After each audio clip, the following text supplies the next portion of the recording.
Welcome to Normal America Show. Host robnoerr. We're here. A pair of scissors. Yeah. Not too shabby, right? Happy to be here today. It's been a weird day here at my house. Super cold. It was like -degrees. Also, I couldn't find my phone all day. So that was good. But I did find it here about a half hour ago. It was up in my office. I didn't bring it down from last night. Genius. Brilliant stuff. So, what can you do? But hey, we made the most of the inclement weather. Son headed off school. Looks like it'll be a little better tomorrow. Yes, it's very drafty up in my second floor attic here. My super fancy house where I have a studio in the second floor attic. So, it's been a day. I enjoyed myself. I hope you all did as well. I was watching some YouTube videos my son was watching. We were watching together, and they were making different foods with fruits and vegetables. And we just spent like an hour and a half talking about our favorite fruits and vegetables. It's pretty nice. I enjoyed it. It's good stuff. Now we have a list of a bunch of weird fruits we need to buy. We have to buy a dragon fruit. We have to buy some kiwis. And there was another one I'd never heard of that we're supposed to look for. But he's very excited about it. Also, he did an experiment, which is he took balloons and he put some of his little toys in, like his little sharks and dinosaur figures. Then he filled the balloons up somewhat with water around the toys and then put them in the freezer. And so then once they freeze, we're going to smash them open with a hammer. That's his experiment he wanted to do. And I have to say, I'm all for it. I think it sounds like an amazing experiment. So I'm very excited.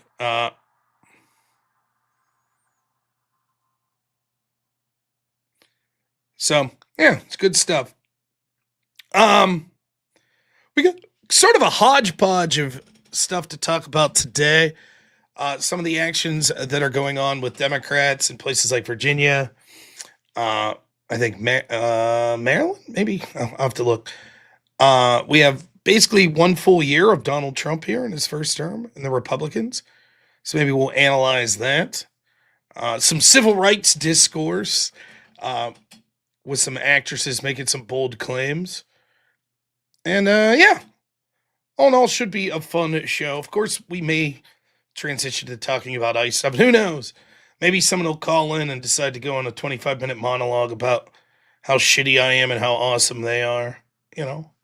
On that note, our friend Zale here says, Rob, I generally side more with Brian on issues. But Jesus, that debate last night was a total display of his lack of character with the 5 minutes of personal attack. 5 minutes? I think it was 17 minutes, his monologue there.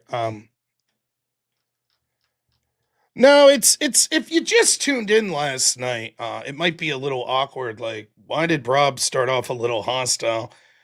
I mean, I don't know what to say. My interactions with Brian at first were pretty chill. I reviewed a debate that he did. He called in while I was reviewing it. It was pretty relaxed. We were talking about setting up a debate in Arizona. Fell through. He called me and asked if I wanted to do his radio show. No problem.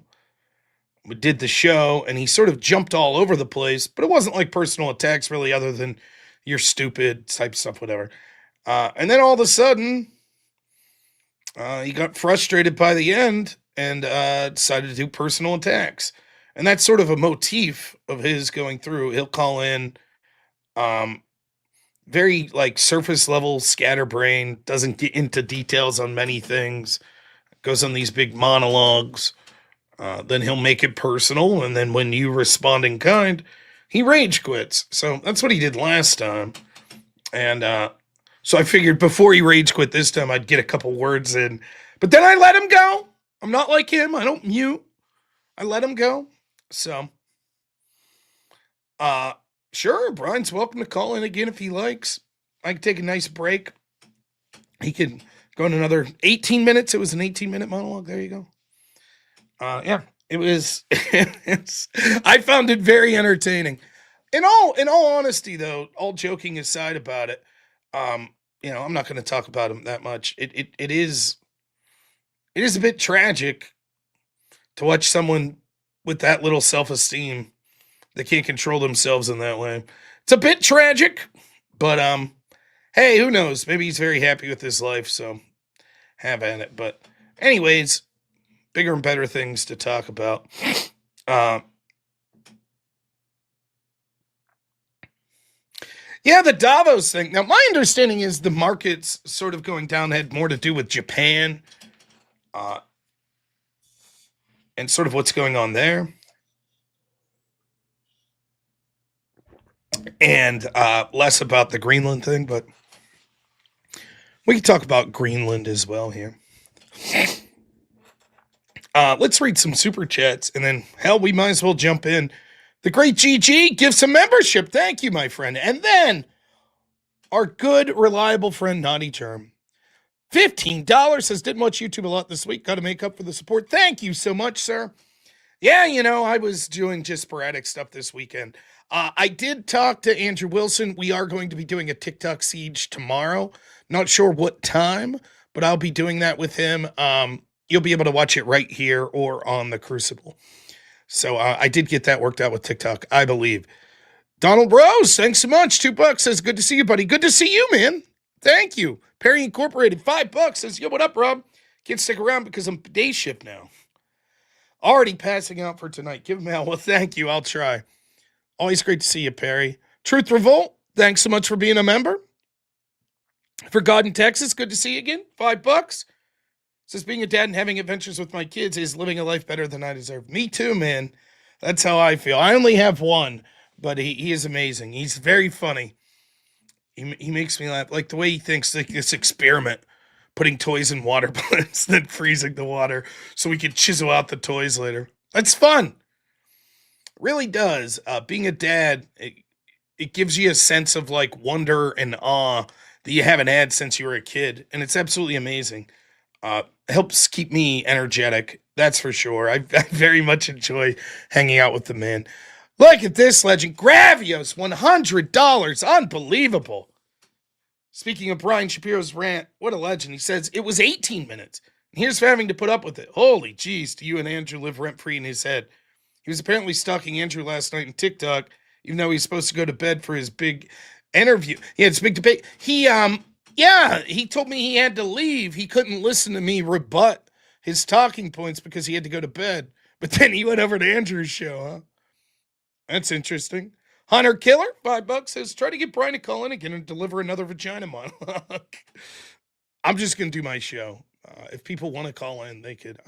If people that disagree with me want to call in, they can mention it in the chat. John Smith says, YouTube won't let me send $18.16 for the 18 minutes and 16 seconds of BS spurging his BS only to convince me to tell you I respect you as a man, a husband, and a father.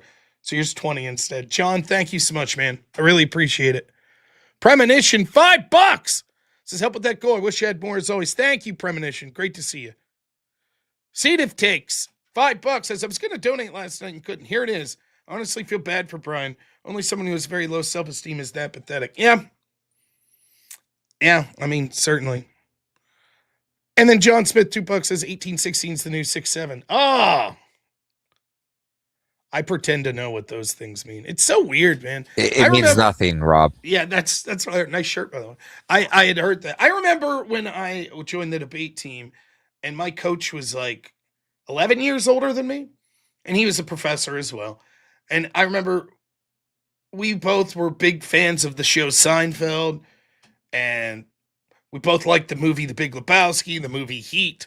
So that was like the first week I was on the debate team. You're driving to a tournament and you're just talking and stuff like that. And so we had a lot of like cross application of like cultural references. And I remember him telling me that like how weird it was that he didn't get like 19-year-olds as like a 29-year-old man. He was out of the loop with like some cultural things. And I was like, yeah, that would be weird. That'll never be me. I'll get older, but I'll still be in the loop. And I am not. I am way out of the loop. I have no idea what's going on, like, with half the shit. I listened to, like, where was I the other day? And, it was Hank's young cousins. They're like teenagers, and I couldn't understand every other word coming out of their mouth. It sounded like they were putting a spell on me or something. I don't know. A couple more super chats. Joel, thanks so much. $10 says, after listening to Brian's rant, I have to say that while I don't agree with harming oneself, I understand it. And Truth Revolt, $5 says, who's dumber, Brian Shapiro or Misfit Patriot? They're both of similar caliber. I think Misfit's more genuine and more. I think you can actually have a conversation with Misfit. Brian, it's difficult. And then okay. Oh, before we move on, I just want to say a lot of questions on people asking about the strike from last night. Do you have an update on that? No, that's what I was just about to talk about. I have no clue. So the strike, the timestamp that it gave me is just Brian talking. But I legitimately don't think that's the case because it wasn't even the timestamp it gave me. It was like 2 hours, 8 minutes, and 16 seconds. And it's just like there's no curse words or anything within like 2 minutes of that section. I think that probably I was getting reported by some people, and it may have been the video I showed of the woman being arrested by ICE. Now, it was blurred out, but I suppose maybe you could see a little of her pants being a little low. Or it could have just been that I was getting mass reported and there was a lot of curse words that were being thrown around. That could be it. So, I don't know. But I didn't fight it or anything because it didn't give me a channel strike. It just made it 18 and over yesterday, and then didn't allow super chats. So I wanted to see today, as long as I could get super chats, which I can, obviously, then no sense fighting it. I don't think it hurt me. But odd. It was certainly odd. And it's one of those things. I've certainly run afoul of weird YouTube stuff before. If you remember the one time, July 4th on my birthday, I did the fundraising stream with Sarah Tomato, and within the first minute, it banned my channel and said I would lost it forever because of firearms policy, which was ridiculous. But here, wait before we move on. You guys might get a kick out of this. Watch this. Hey, buddy. What's up? Got a new stink bug friend. He's just chilling. Oh, now he knows I'm talking about him. Sorry, man. We'll let you go. He's just cruising on the monitor. What's up, stink bug?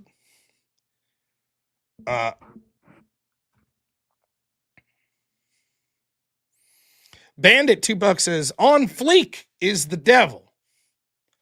I don't even know what that means. And then John Locke was wrong. Thanks so much. Becoming a member, he says his nationwide show barely gets 100K listeners. Yeah, I just don't care. I'm willing to accept that he probably has more listeners than me, which is fine. It means nothing to me. I just don't care. But it's important that we have more voters. So go over to Gabriel Carbo Gaines' YouTube and go vote for Rob. Yeah. I think I'm still winning that vote. You're still winning 66%. All right. Yeah. You think I'm going to let you lose? I hope not. Oh yeah, I got your call, dude. I left my phone up here all day and I couldn't find it, so I just found it like 20 minutes ago. I honestly, I don't even I'm not sitting there by the phone going, Rob didn't respond. He must be mad at me or so. I'm literally like, he's busy. He'll get to me. I know how it works with you. So it was very nice, to be honest, to not have it most of the day. So nice, yeah. I mean, the things that I'm doing for you are no rush, right? So I figured you just get to it when you do. So. Yep. So all right, we do have to get in though, because we have upcoming dates to get with Cooley with the No Fugazi. So yeah. We'll get that done. So hint, nudge, audience, it's coming. I got a good one coming.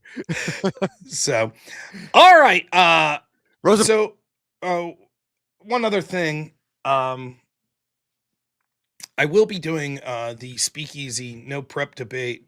That will be Thursday. So I think at 10 o'clock on Thursday. So it should be good. I have no idea who I'm debating. I do not know the topic. My opponents had weeks to prepare. and I will not know what it is. Should be fun. I'm looking forward to it. So, oh, the vote link, you guys, you're killing me.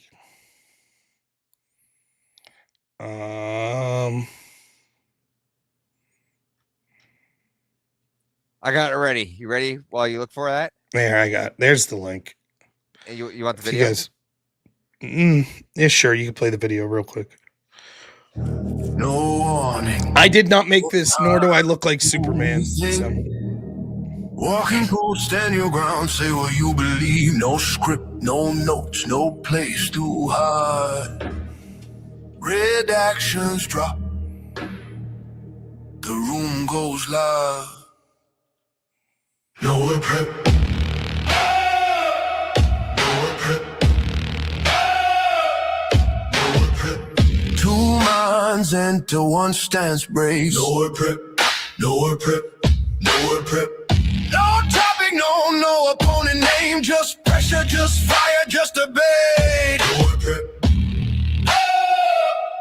Nowhere prep. No warm up, no safety net. You showed up, now defend it. This is no prep debate. This is no prep debate.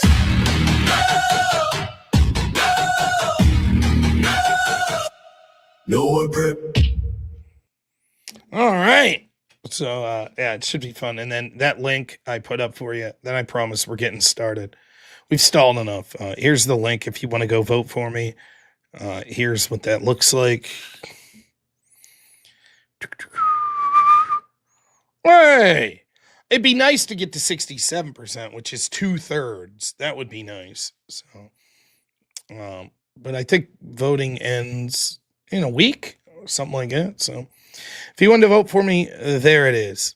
Heavy AI cringe. Well, I'm heavy cringe, so the AI part's fine.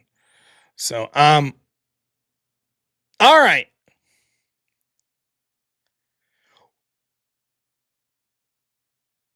We are 1 year into Trump.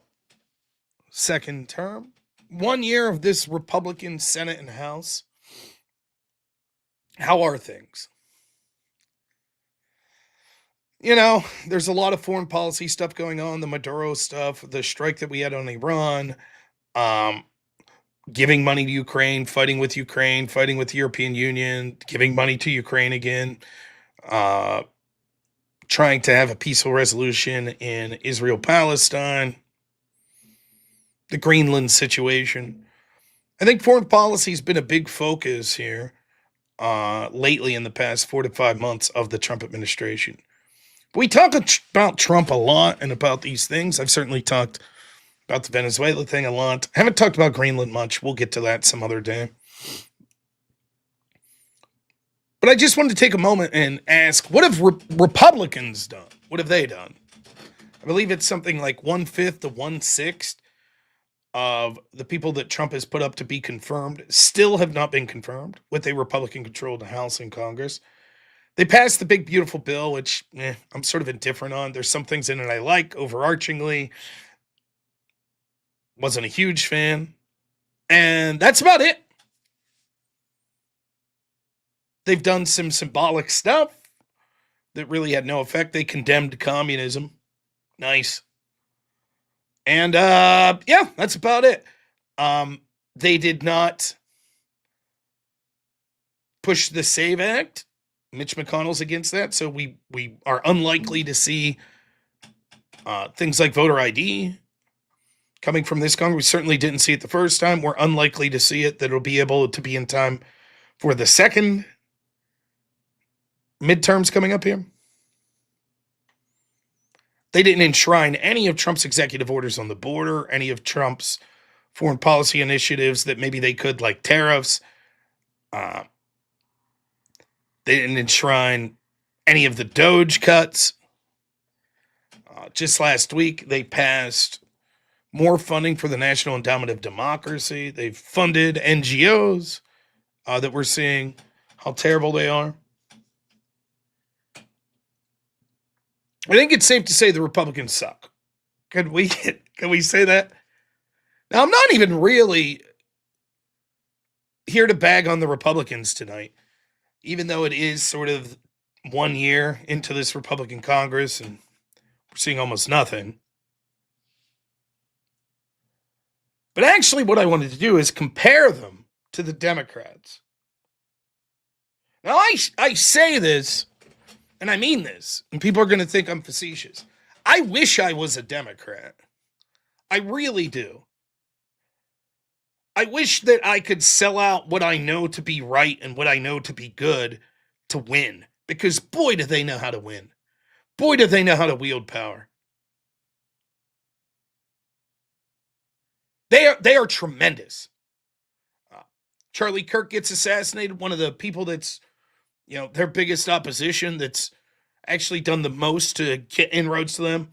Within 2 weeks, they make it about Jimmy Kimmel. He's the victim. Trump assassination attempts, doesn't matter. It just doesn't matter. We see violence on a nightly basis at this point by the left, doesn't matter. National narratives, completely different. They could raid churches.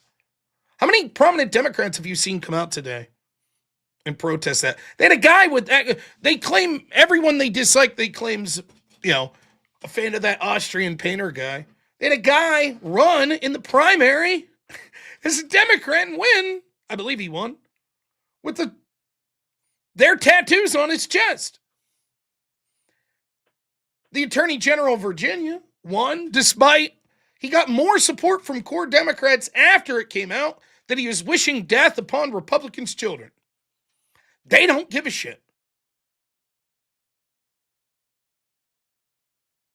They don't care. It's got to be so weird. It's got to be like, what a euphoric feeling it must be to vote for people and then see them go out and be ruthless. We don't get that. We get individuals. Trump, at least, for all of his faults, and there are many, and I've criticized, at least he's trying things. It's more than could be said of the Republicans. They do nothing. Democrats, on the other hand, they're playing for keeps. They're not messing around. They're out there publicly saying, basically, we're going to pack the courts, we're going to end the filibuster, we're going to throw Trump in jail, we're going to throw ICE agents in jail, and they'll probably win. I mean, the aforementioned Attorney General of Virginia there said, we want Republican children to die, and that worked. That was a winning message.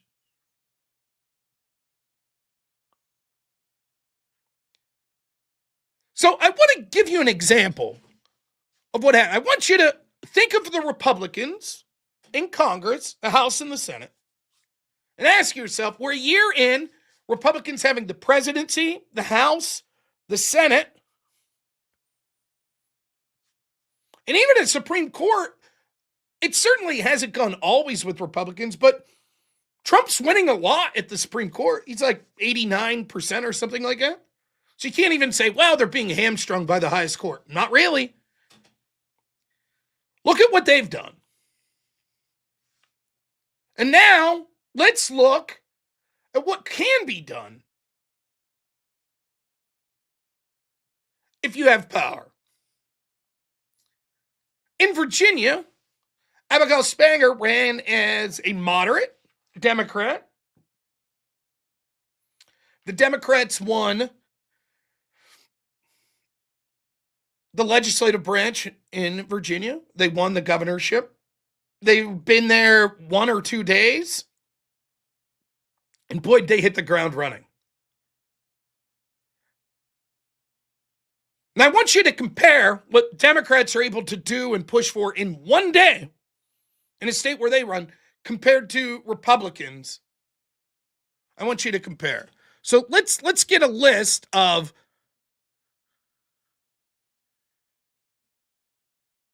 day 1 or 2 things that the bills that have been introduced by Democrats in Virginia. You ready? New 4.3 sales tax on Uber Eats, Amazon, and deliveries. New sales tax on admissions to a wide variety of businesses. Create 2 new higher tax brackets of 8% and 10% on people making over 600K. A new 10% tax bracket for anyone making over 1 million. 3.8 investment tax on top of state income taxes. They raised the hotel tax. New personal property tax on landscaping equipment. Ban gas-powered leaf blowers. Guaranteed illegal aliens free education. Make it illegal to approach somebody in an abortion clinic, extend the time absentee ballots can be received after election day to 3 days, allow people to cast their votes electronically through the internet, expand ranked choice voting, extend the deadline for ballot curing to 1 week after election day, redact the addresses of political candidates from Freedom of Information Act searches, add Virginia to the National Popular Vote Compact for presidential electors, make it illegal to hand count ballots. That's one of my personal favorites.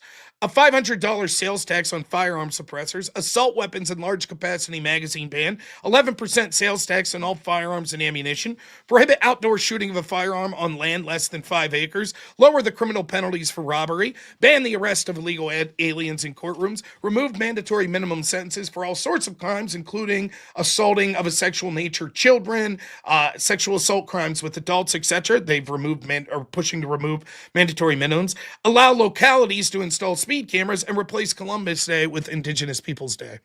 That's day one. That's what Democrats were able to do. What Republicans do nationally in 1 year? Big beautiful bill. That's about it.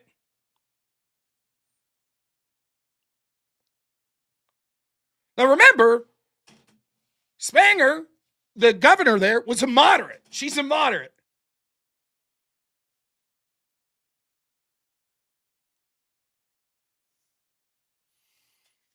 Here's some more on this.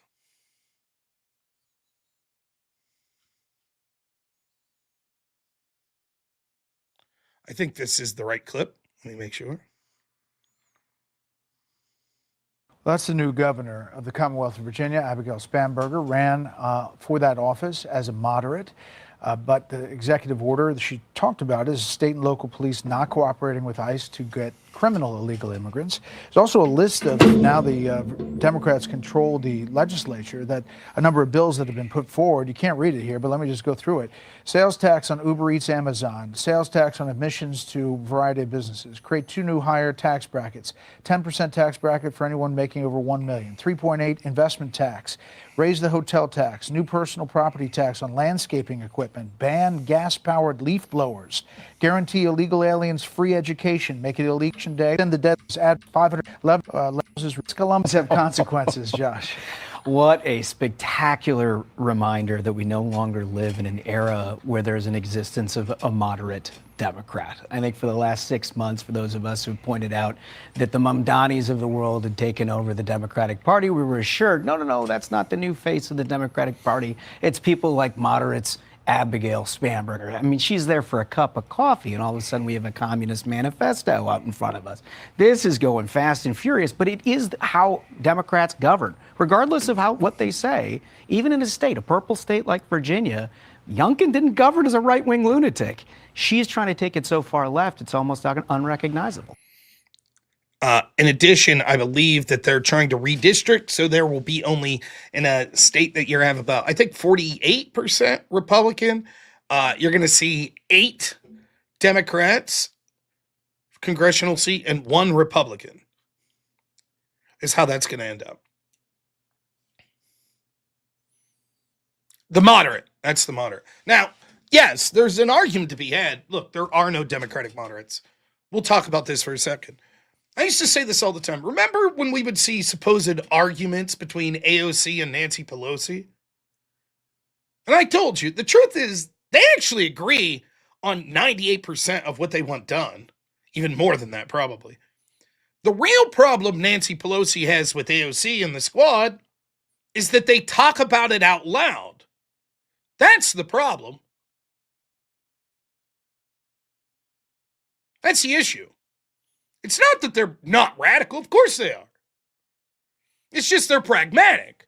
They know a lot of their stuff isn't popular, and so you have to lie about it. AOC and them aren't that intelligent. They just go out and they say what they're going to do. Green New Deal shit, commie shit.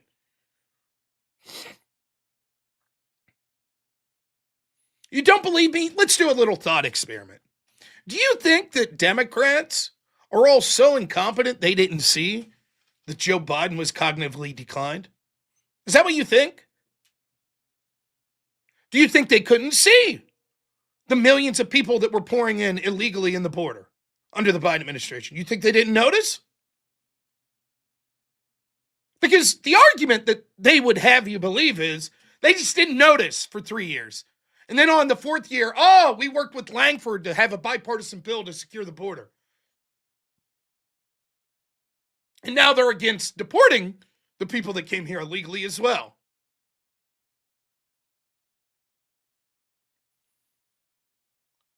Take an issue like the trans issue. Now, Democrats know they're getting shellacked on this because they overplayed their hand. They went out and they pushed all this stuff, and regardless of what you think about the importance of this issue, it's an issue that's easy to understand for average people.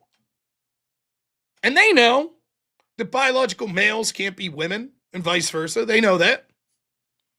And they're tired of being forced to pretend, and they're tired of watching the absurdity of biological males in women's sports and biological males in women's spaces. They're tired of it.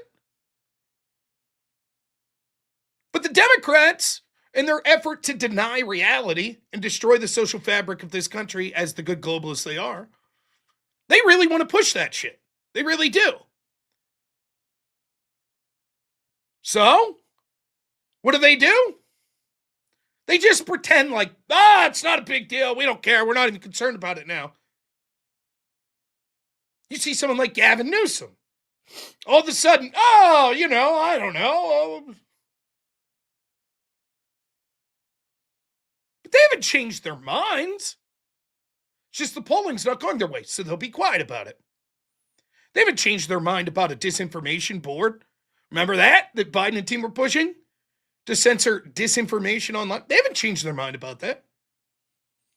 They're just patiently waiting for the time when they have power and they're able to implement it. That's it.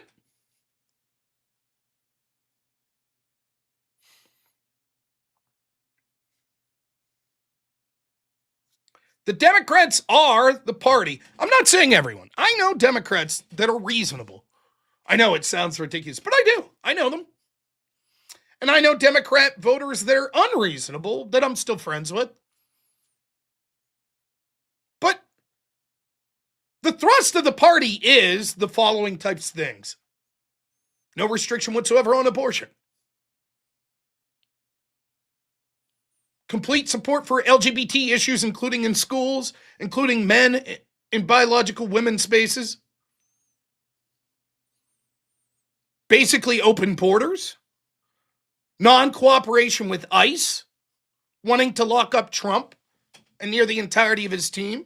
Strict enforcement of of restrictions of the Second Amendment. They are the party that wanted to lock you down under COVID, that wanted to censor disinformation, and that's who they still are.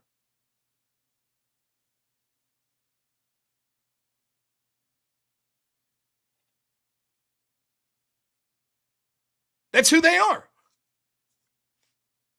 Again, are there outliers? Yeah, sure. But as a party, that's who they are. How many prominent Democrats came out against the invasion of that church in Minnesota the other day? How many came out against Keith Ellison basically saying it was okay? Maybe John Fetterman? I haven't seen.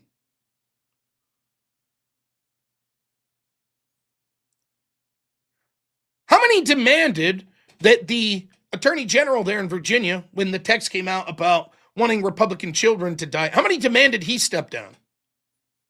Did Abigail Spanberger? No.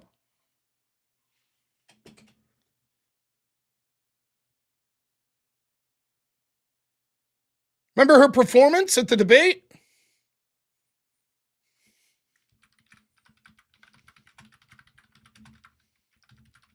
See if I can find this clip.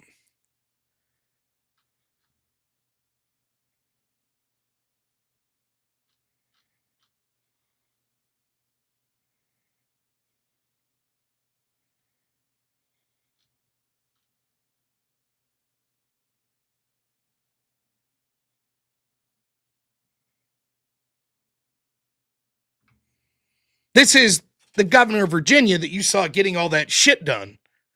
Here is her on the debate stage. Well, I think as everybody knows, I'm a Christian. I'm a Christian before I'm a Republican, and I'm required to forgive people. And it's hard sometimes when somebody has abused you, etc. But this is not the clip I'm looking for. Give me a second. I'll find the clip.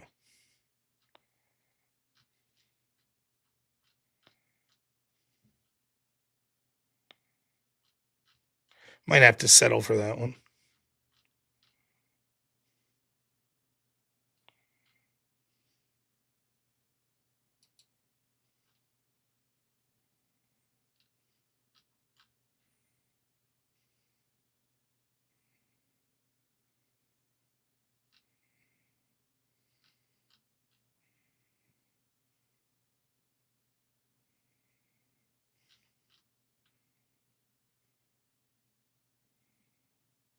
All right, I think this is it.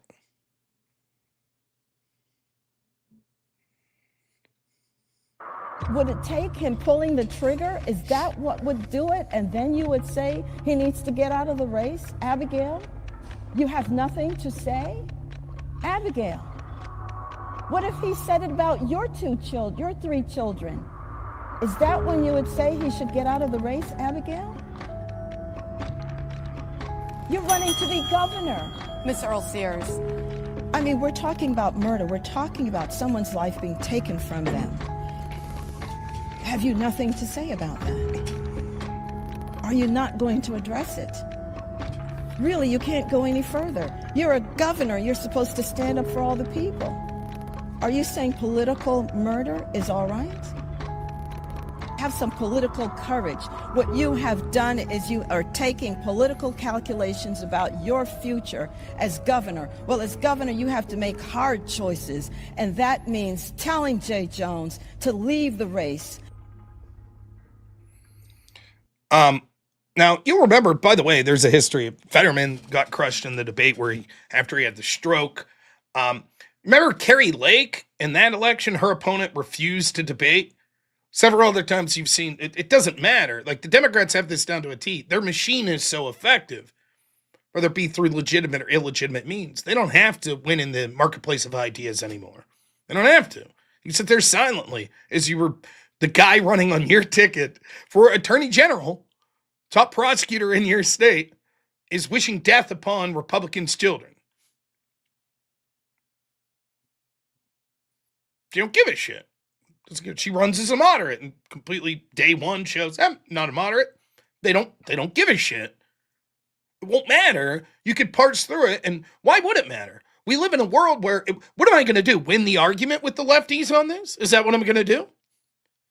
Look, here's why she did poorly in the debate. Here's how extreme things are getting, etc., etc. These are Democrats that could watch the same video as me and you of someone advancing in their vehicle near an ICE officer and say that he's a murderer. So if that video, clear as it is, isn't enough to get them to change their mind, why would anything you could say about potential policies?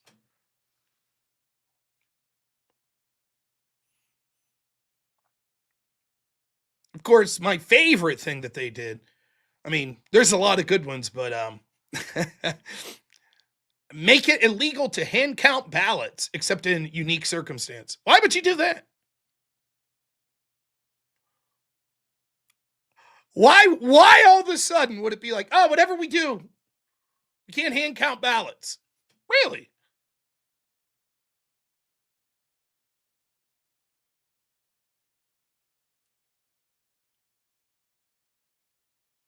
It's laughable.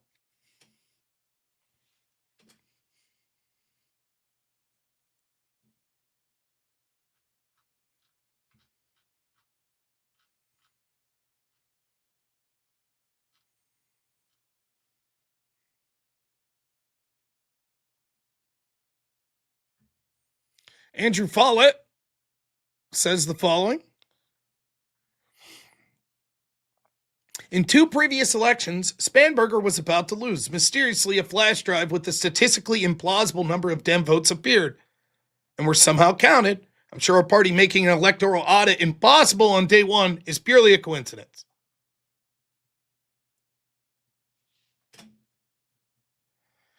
In Virginia, incumbent Spanberger trails with 99% of the vote in. Spanberger's underperforming Biden by about 4 points. Is there a pattern here? Don't worry, she won. Congresswoman Spanberger suddenly catapulted to the lead on Wednesday by roughly 5,000 votes after trailing Republican challenger Nick Freitas for all of Election Day. Scott Adams used to talk about this a lot. The truth is, when you talk about election theft and this, that, and all the theories that go into it, the vast majority of them are incorrect. However, if you set up a system where the stakes are this high, and I don't think anyone would argue at this point that the stakes aren't getting increasingly higher with every election, and you make audits impossible, inevitably someone's going to cheat. So you should be distrustworthy of anyone that's making audits more difficult to achieve. And Democrats jump in day one in Virginia and do just that.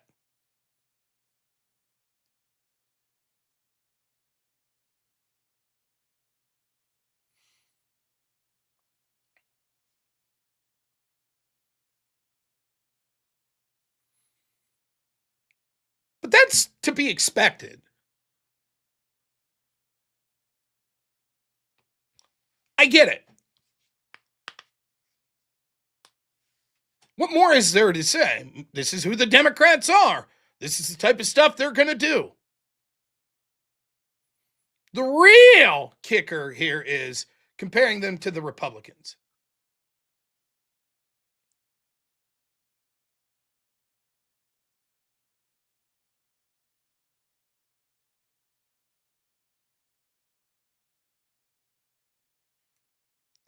I mean, what is there to say?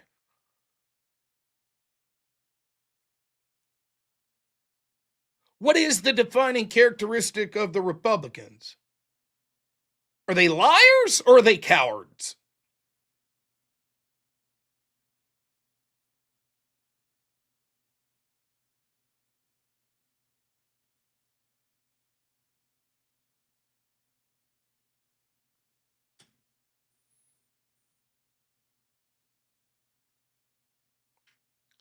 So, one of the stories that came out today, and this is just, I could go on for hours on this subject, but let me just sum it up on a nice little story for you, all right? Now, you remember when we had this gerrymandering battle going back and forth?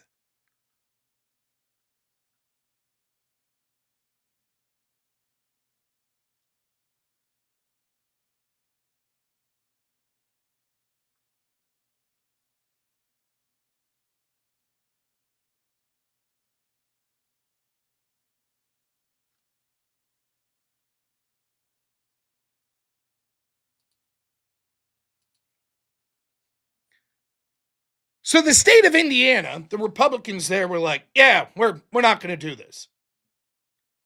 And one of the arguments as to why they weren't going to increase the amount of Republican seats there was, we talked to Maryland, and the Democrats there said they won't do it.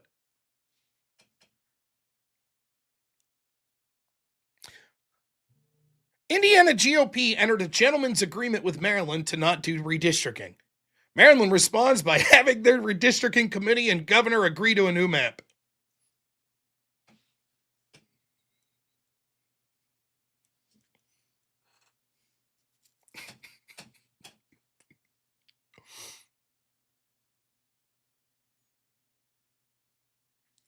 That's it. That sums it up.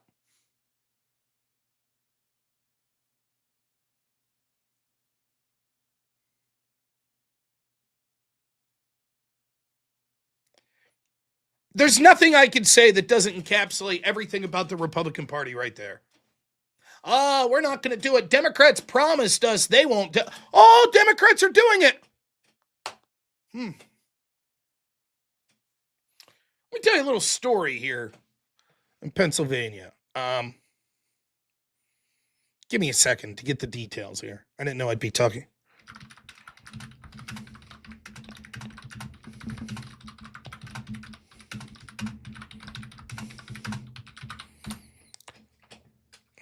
I have all this down somewhere.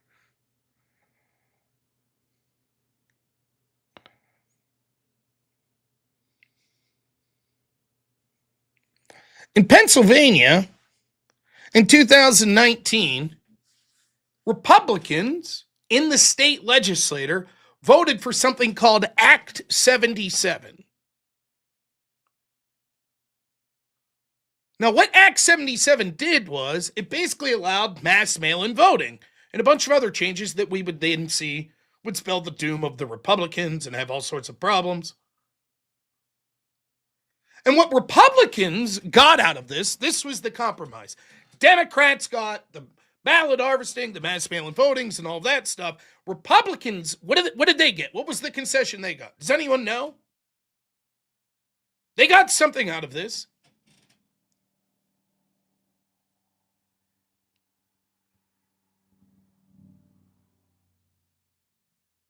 They got,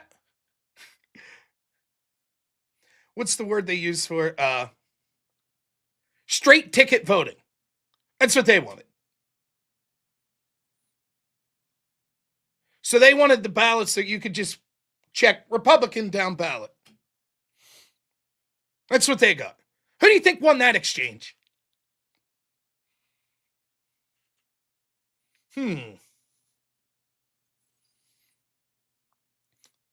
Now, I knew several of the people that were in the state legislature in Pennsylvania that were Republicans, and most of the ones I know voted for this.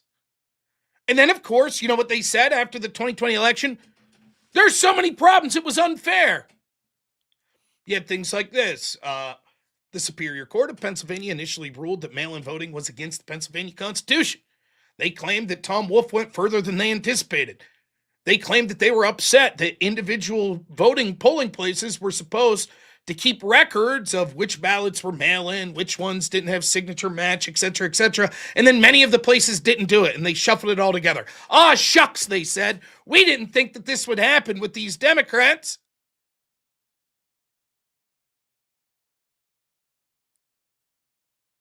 I have no sympathy for those Republicans.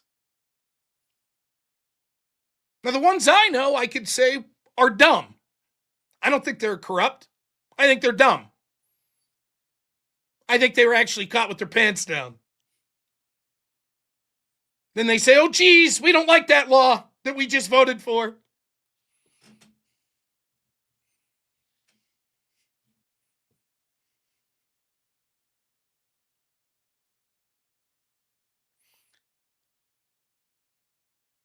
The Republicans in 2019, when this passed in Pennsylvania, controlled the legislature and passed it.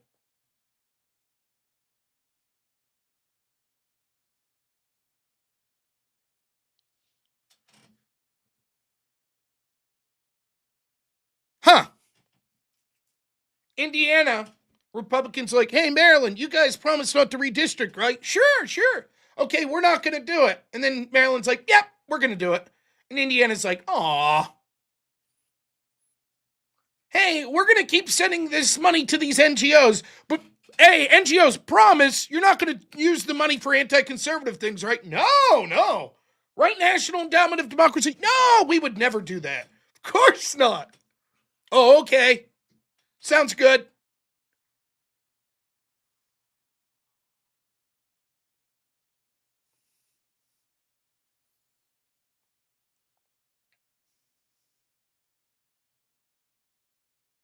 Here's the real hard pill to swallow.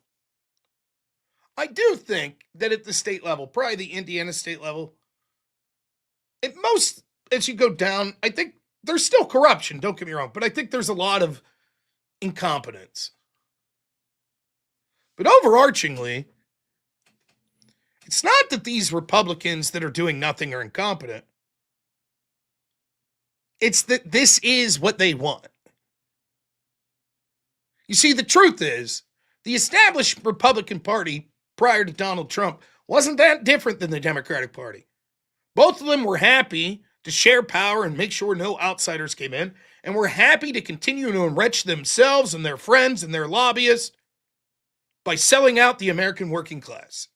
They're both happy to do it. Absolutely. And they don't want someone coming in and upsetting that apple cart. They don't want a left-winger doing it.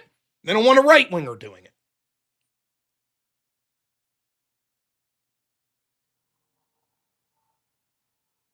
There's a reason that we could look at things like, beyond a shadow of a doubt, it seems like someone like Nancy Pelosi is doing some sort of insider trading.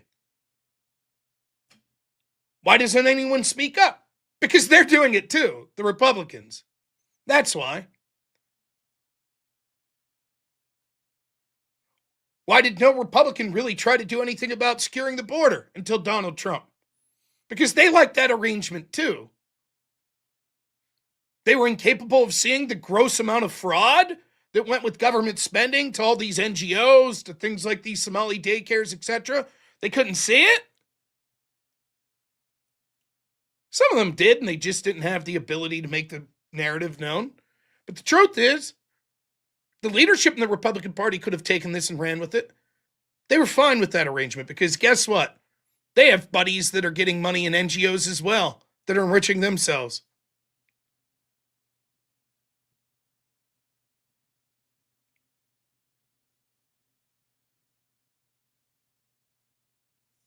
That's the truth. And they'll do nothing, and then all of a sudden, like I said, we talked about this like a month ago, soon it'll be election season. Election season gets longer every year. Hell, we're basically already there. Well, then in the House, you're not going to have a lot of movement going on and stuff because, got to win our race. But don't worry, if Republicans lose the midterm, wouldn't you know it, coincidentally, that's the exact time, like the day after the midterms, is when Republicans finally intended to do something. Finally! That's when they intended to do something. Of course, if they win, because the Democrats are so awful, then they'll still not do anything. But if they lose, then they'll tell you, shucks, we were just about, and now the Democrats won't let us.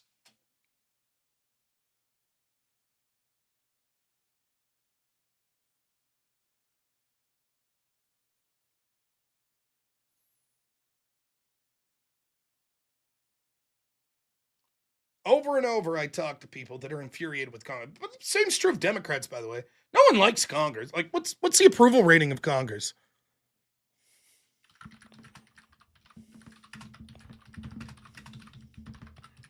It's like really low as a body. And it was when it was a Democrat Congress as well. 17% approval in a Gallup poll on December 1st through 15th.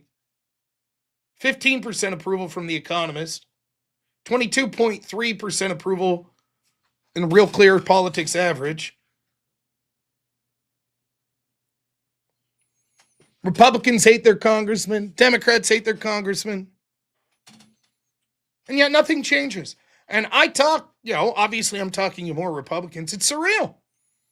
I'll talk to these people, lifelong political people. They go to the county. They're involved in their county level Republican events. And you'll talk to them and they're furious about Congress. And you'll be like, well, what are you going to do? Are you going to push for someone to primary your congressman? Oh no, my guy's good. Everybody hates all of Congress except their guy. Their guy's good. Same with the Democrats.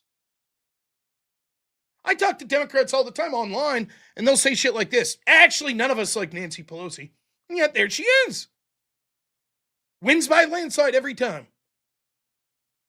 Has controlling stake in the Democratic Party. But no one likes her. When I talk to these Democrats, we don't like her.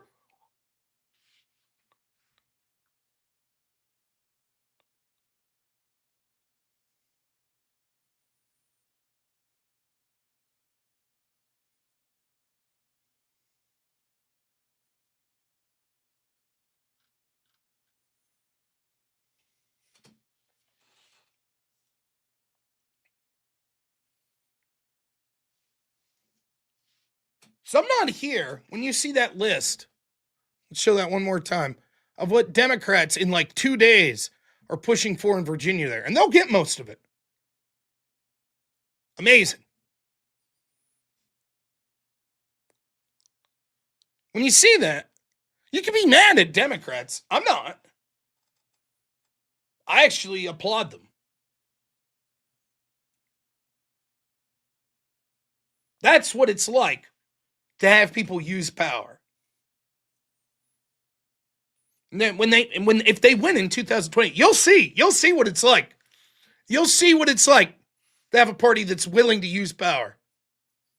You'll see.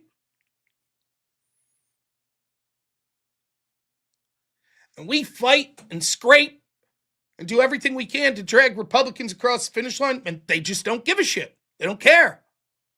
They're comfortable.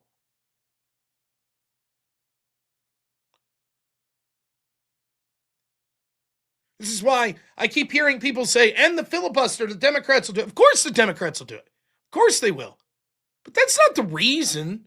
It's the phony baloney, well, if we end it, Democrats will do it thing. That's not why Republicans won't do it. Republicans love the filibuster. Because the truth is, they hate Trump. At least enough of them in the Senate. They fucking hate him. They don't want Trump's agenda to pass. They want Trump to go away. They want Trump impeached. They want Trump in prison. They want the party to go back to the Paul Ryans and the Mitt Romneys and the George Bushes. That's what they want. And the Cheneys and the Rumsfelds. That's what they want. They don't like that Trump came in and upset that apple cart. And they can't control their own constituents that they pretend to give a shit about. So, they'll pay lip service to Trump and then do nothing. And then, when they lose,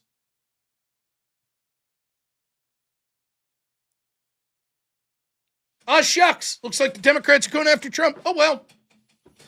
What's the party going to be post-Trump? That's what they'll say.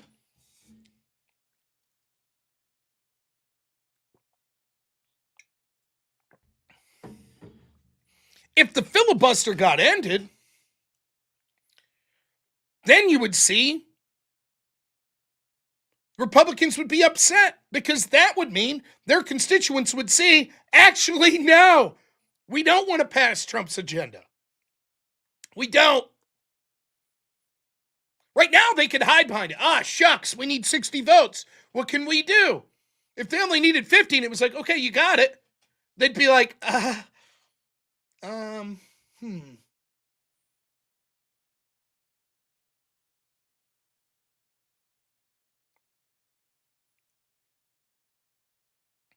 What even is the filibuster? Filibuster is supposed to be, the idea of it is that you could talk endlessly to prevent, but really what it is just a procedural tool that allows you to prevent a vote from occurring. So you need 60 votes to advance it to be able to try to pass, to end the filibuster, or else you can't even procedurally get the vote out there.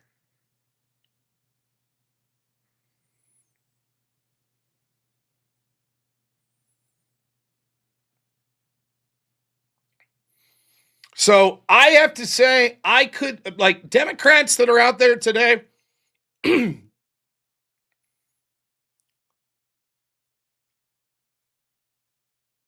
look, I get it. I get the game of politics. I do.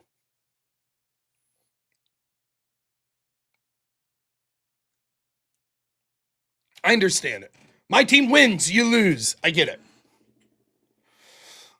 I too think it was funny in 2016 watching the Democrats scream when Trump won and then watching it again in 2024. It's funny, but I didn't really gloat that much because I knew the truth. There's still a big, big uphill battle for us actually making important inroads into getting this country back in the right direction.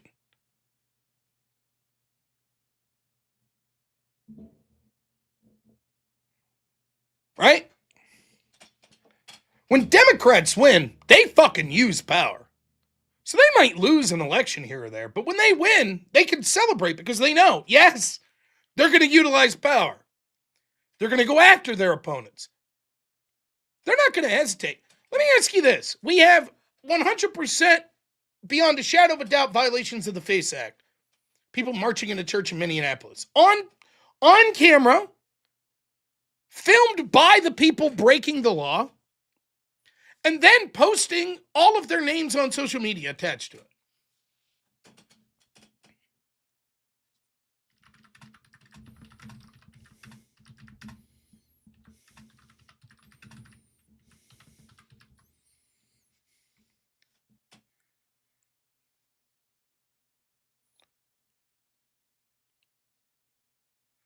you think the first January 6th person was charged? How long do you think it took them?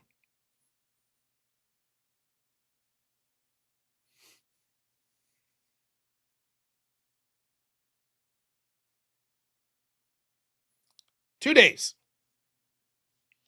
First charges were January 8th. 13 people have been charged. Unlawful entry, violent entry, disorderly conduct, threats. Several people were detained on January 6th and 7th based on social media posts, videos, on-scene identification. More arrests came by January 11th. Within weeks, dozens were charged.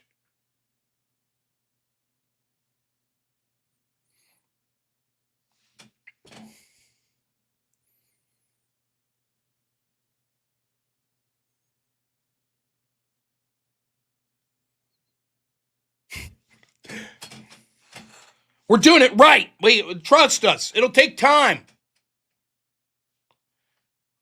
Now, when people were charged outside abortion clinics, as you heard in my show Law and Order yesterday, we talked about this.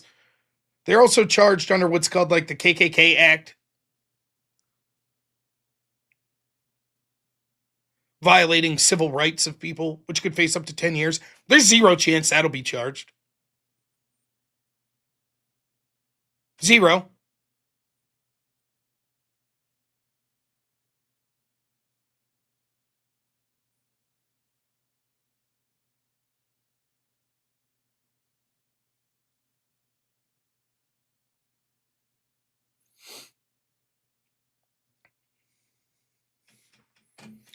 Zero Smoke says, what's up with all the blackpilling lately? I'm not blackpilled. I'm honest. Why is this blackpilling? You're talking to a guy that said that if Trump... Look at Rob's blackpilling. It's Debbie Downer. Yes, yes.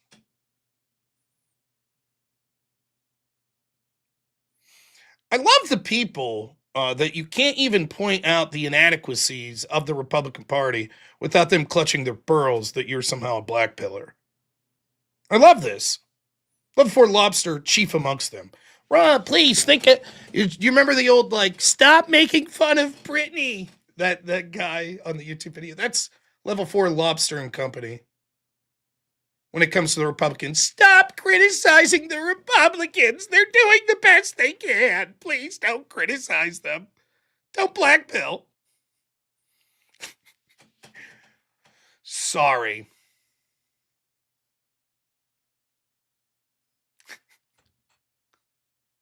Please, if we just kiss Republicans' ass totally, if we just kiss their ass and praise them every day, then things will do good.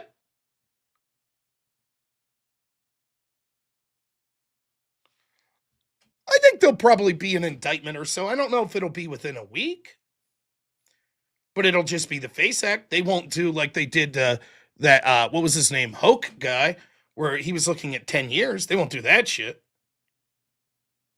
They won't. What's the goal, Rob? Well, my goal is that I would like to see the corruption in this country end and the globalist influence start to be waned back and actually have policies that support the people of this country. I'd like to see violent lefties actually stop being violent lefties. I'd like to see the violence and intimidation stop. I'd like to see the left wing that when they win wants to bring mass import millions of people. I'd like to see that stop. I'd like to see those people deported home. That's what I would like to see. You'd like to fillet Republicans. So I guess we have different goals, which is fair. I get that. That I understand. I get it. Well, how does focusing on the right get there? I don't focus exclusively on the right. From time to time, I do some videos where I criticize the right, particularly the Republican Party. I'd like to see them go more in the direction of Donald Trump as opposed to just the feckless Republicans. So I think by doing this stuff, it actually helps people learn that they need to get more involved in politics, particularly at the primary level. People like you would have asked, how do we get there when I was criticizing 2012, the Republicans, which led to Donald Trump, which at least gave us a chance. Now, I agree. It doesn't get to your goal, though. Criticizing the Republicans doesn't get to your goal of filleting them. I can understand how that would be anathema to that. That I get. So, you're right. I can see how that would be confusing.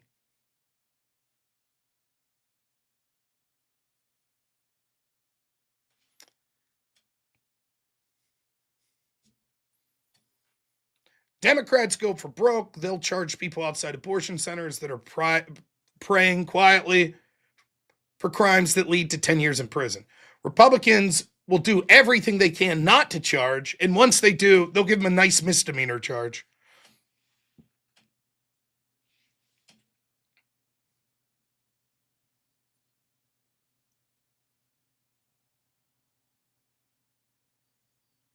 Mm.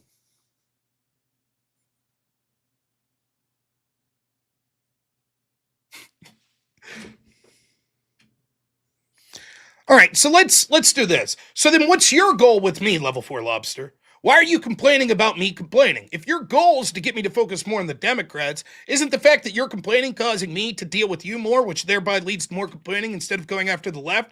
So why don't you keep your mouth shut? You would say, well, it's because I think my criticisms are valid and I think that they're worth expressing because I think that they will help lead to a better goal. That's exactly how I feel about the Republicans. You feel that we should never criticize the Republicans. Instead, we should pretend everything's okay. And then, shockingly, when we find out Republicans do nothing because we never do anything to hold them accountable to their own constituents, you're like, well, we have no choice but to just unconditionally support them yet again.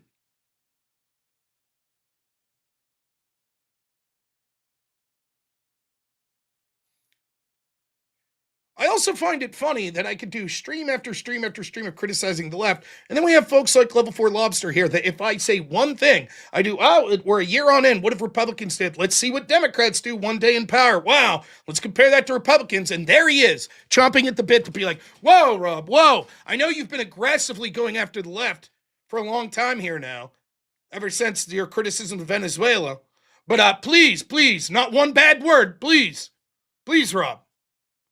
Don't do that.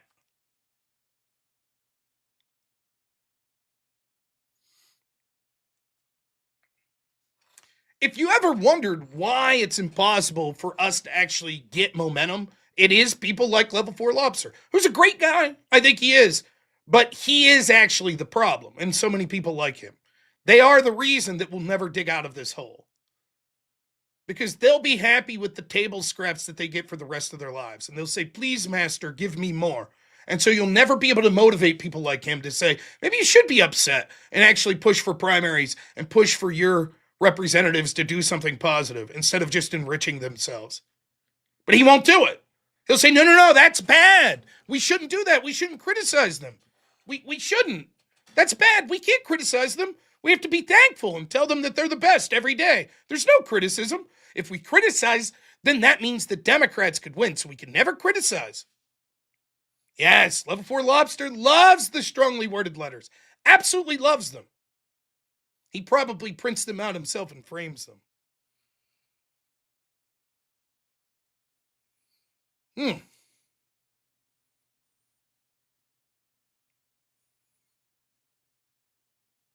Now, as to all of the people that are saying I'm blackpilled, I'm not blackpilled. Blackpilled means that I think there's no hope. I don't think that at all. In fact, my opinion has changed very little from what I thought when Trump got elected. I think the corruption is so great that it'll be nigh on impossible for one administration to do anything.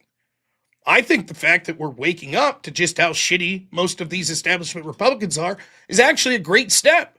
You can't push forward until your back's against the wall. If you have people on your side that are sabotaging you, then it's impossible to get forward momentum. So I see a lot of cultural movement that's going in a positive direction. I see people getting fed up with the violent left. I see them getting fed up with illegal immigration. I still see politicians like Langford that are there pushing to enshrine illegal immigration to allow them to be here. I see the Republicans doing next to nothing to pass any legislation whatsoever to enshrine Trump's executive orders, but Trump is trying via executive orders. And so I see momentum to push the party into the next phase. I understand level 4 lobster. I think Zero Smoke, other people like that, they don't want that. That's blackpilling. Saying, let's push to have Republicans. I wonder if you guys say this as well when you listen to other people. Like when Andrew Wilson talks about how we need to become a more Christian nationalist society, you say, oh, that's blackpilling. Don't criticize status quo. That's blackpilling. I just wonder.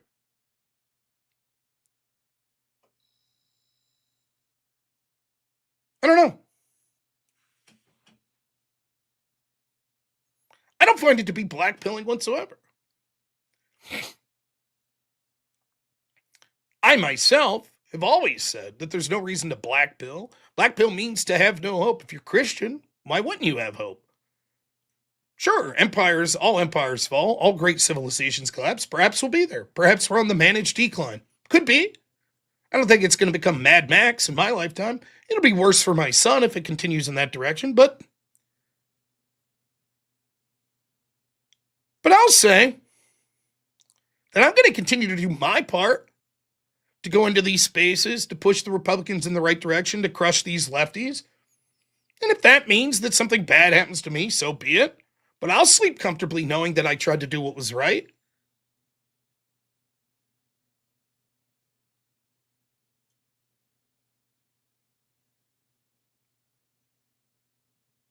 Of course it's not blackpilling, Rocket's red glare. But to the people that say, well, the criticism of the current status quo Republicans is blackpilling, so you can't suggest that there be a radical change in the way we govern, they would consider that blackpilling.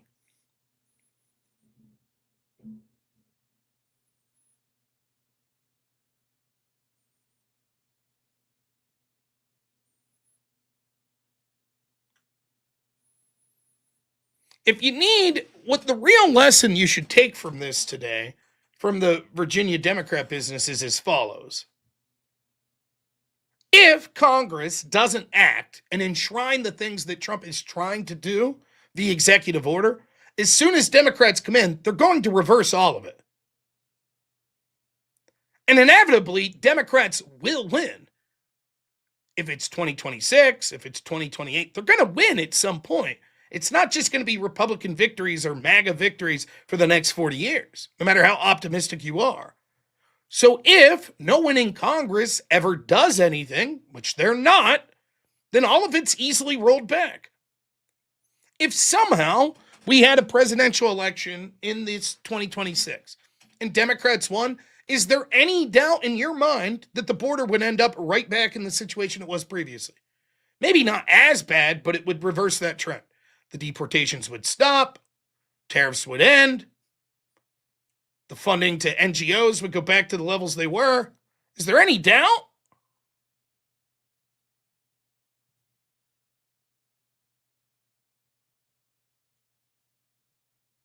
Of course they would. Just look at what happened in Virginia there.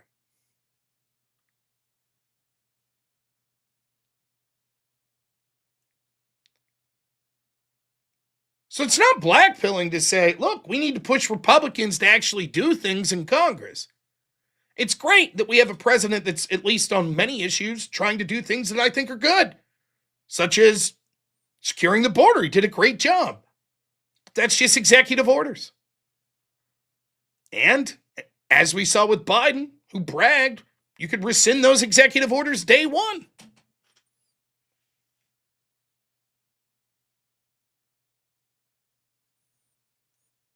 What do you do with that information? Do you say, I don't like hearing this is blackpilling? You can. I like level 4 lobster and a lot of other people that are saying that. That's fine. You can say that. I think that that's blackpilling. I think the fact that you can't hear people talking accurately about the Republicans' failures here in Congress without saying that it's blackpilling is in itself blackpilling. Because it's an admission of defeat. There is nothing we can do except praise Republicans. That's it. I have a different take. I think there's all sorts of things we could do. I think we can get involved in politics ourselves, including running. I think we could push for people in primaries against the worst of these Republicans. I think we could pressure through cultural actions these Republicans that are doing nothing. I think we could be vocal. And even if they continue to just be do nothing and want to keep their jobs, at least then they'll be forced to take more actions to placate their own base. I think we could do things like become more religious, go to church more. We could balkanize in our communities. We could continue to have conversations with people that aren't radical in hopes that they see just how corrupt and radical these things are. We could continue to support Trump when he does things that are good. We could continue to push Trump to move in correct directions, including having him put a fire under people like Pam Bondi, who, let's be honest, has done very little. Very little.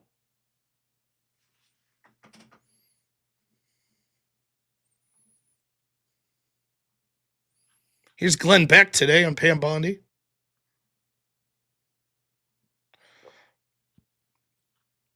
He has a post up, or a video, but I'm not going to play that. I'll just read his post. He says, oh, wrong.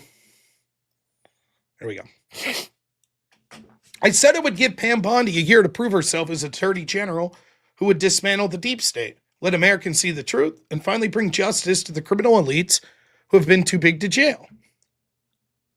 Today, that year is up, and I haven't seen any evidence she has done any of that. Bondi's handling of the Epstein case was one of the worst fumbles I've ever seen, but we all remember that. What about the lack of prosecution against anyone who tried to weaponize the justice system against political opponents like Trump? Or the failure to prosecute of the Russiagate hoax like Clapper or Comey? That's not weaponization. We've had the evidence for years, and they lied and colluded with the press. Where are the prosecutions related to the Mar-a-Lago raid? We keep finding out that it was even worse than we're told, but nothing has happened.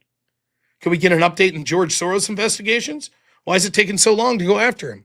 Or how about investigating the Clintons for non-Epstein related scandals? Gazprom, Uranium One, Benghazi, Hillary email server, claims of fraud in Haiti, anything the Clinton Foundation has touched? How about the failure to drain the deep swamp of deep state actors working against American people and their elected officials? Or the proven lies from the Capitol Police about January 6th? Or the FBI's lies of the number of agents in the crowd? Or the investigations into 2020 election fraud, possible election fraud? Or follow up on Doge's fraud findings? Sure, the DOJ is looking into Somali fraudsters, but what about everyone in the banks, state government, and federal offices that had to have known about the fraud? What about Biden's auto pen scandal? Who signed off on everything if it wasn't Biden? And the Biden administration was full of government weaponizations worth prosecuting. COVID lockdowns and vaccine mandates, the Unjust Face Act arrest, everything that Twitter's files exposed. Where's a single arrest? And speaking of COVID, what about an investigation in America's role in creating the virus, covering up the true origins? What about Fauci?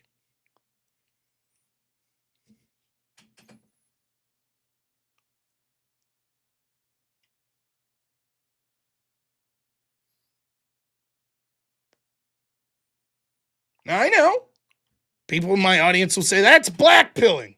You can't notice any of that. Can't notice it. That's blackpilling.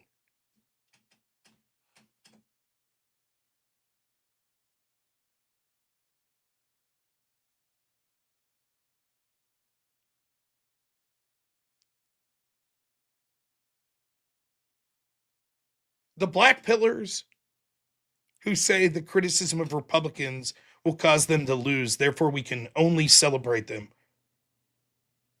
They themselves are the black pillars. Level 4 Lobster and his crew, they're the real black pillars. There's nothing we could do except heap praise upon Republicans. I disagree.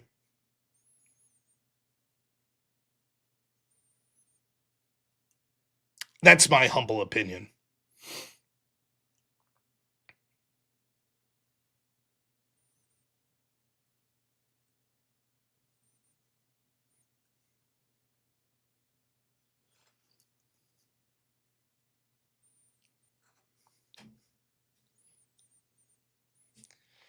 So, kudos to the Democrats today for having representatives in Maryland that are pushing for things you want, representatives in Virginia.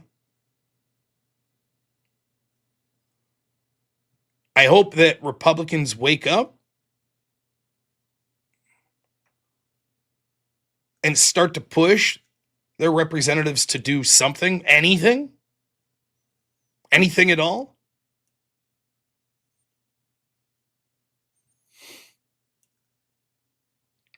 We didn't even talk extensively here about the demoralization that's just the anti-ICE people basically being allowed to operate with impunity.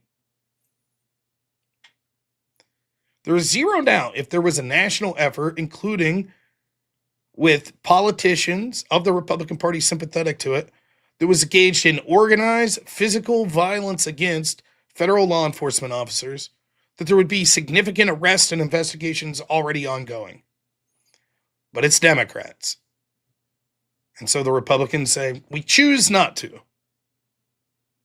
Or we have to take our time.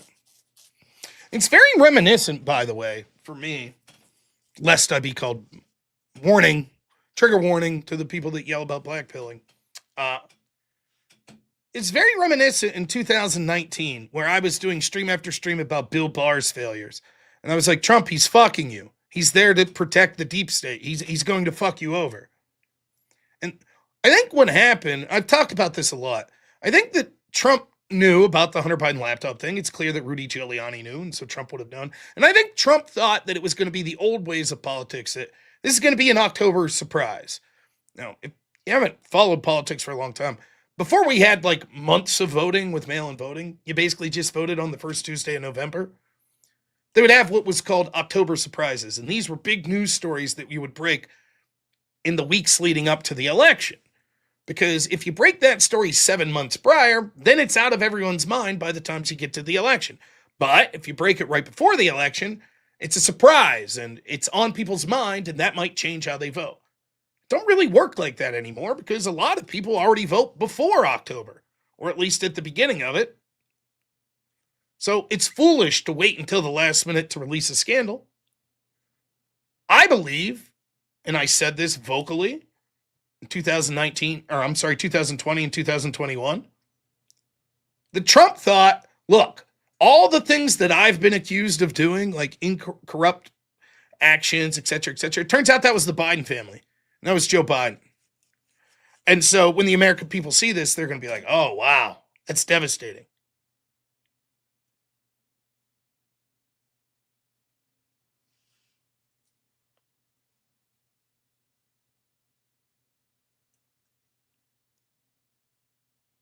And then what happened?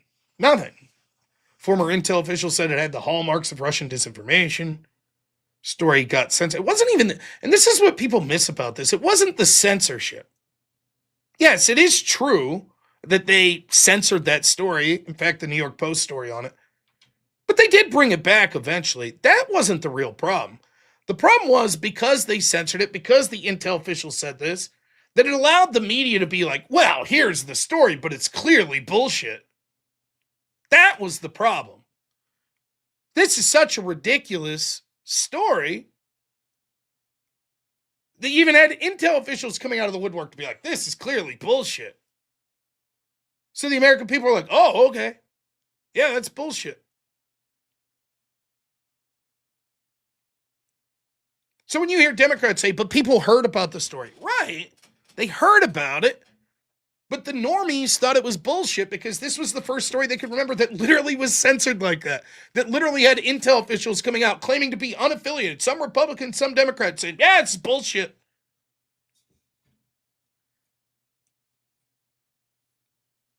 Then it was too late. Then Trump realized, oh boy, what's Bill Barr done? I was unfairly targeted for 4 years with this Russiagate shit. And what has Bill Barr done? Nothing. Nothing at all. And they got away with it. And they're still getting away with it. But all the while, I was criticizing Bill Barr, and I was criticizing the fact that there was no movement being made on the corrupt people that pushed this. And I had people, quite frankly, like Level 4 Lobster, Though most of them were even more ridiculous. They were like QAnon people. Trust the plan. Don't black pill. Bill Barr's great. He's a white hat. Trust the plan. How'd that work out?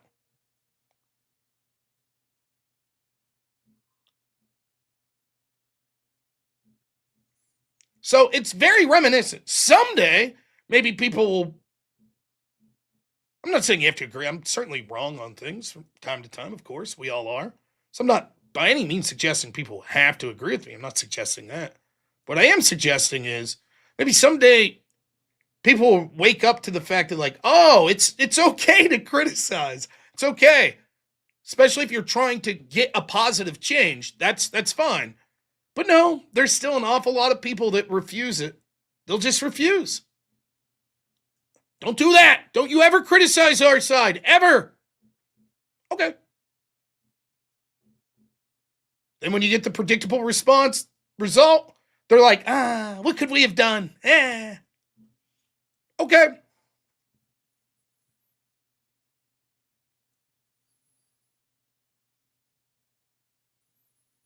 So, let's read some super chats.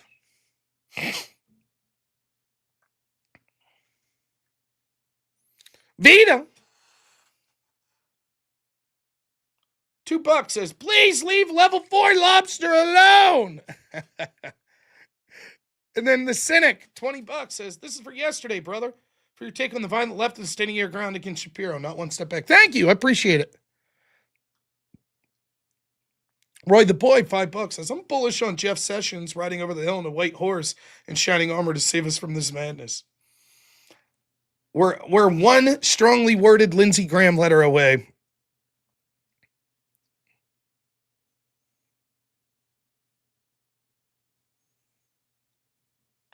One away, I assure you, from the change that we need. Zach Gelpy, $20 says, conservatives need to release that we need to trim the fat. Need to realize we need to trim the fat. Lefties know how to do this all too well. We need to learn from them. Yeah.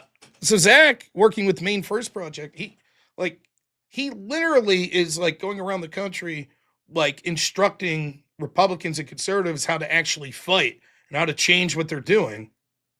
But unfortunately, this would lead to a large contingent, I don't think the majority, but a significant portion of Republicans, like our friend Level 4 Lobster, who I like, would say Zach Gelpy's a black pillar.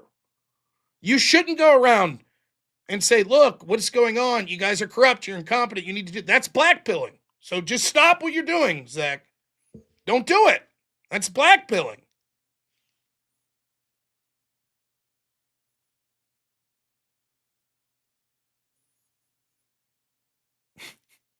Enough beating a dead lobster. I like Level 4 Lobster, I do. But it's a discussion we've had many times.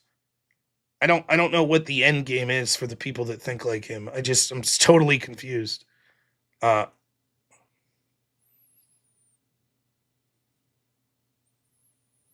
Letlow I know a little of. I can't say enough to comment too significantly.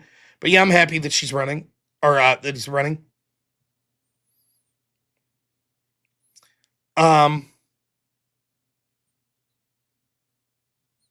What game has a lobster that's level 4? I always thought of it as like a food thing, like it's a more tasty lobster. Zach Gelfie, $10 says guilty as charged, I guess, of being a black pillar. I don't look at it that way. I think that the criticism is good and it's meant to drive the Republicans into a good place.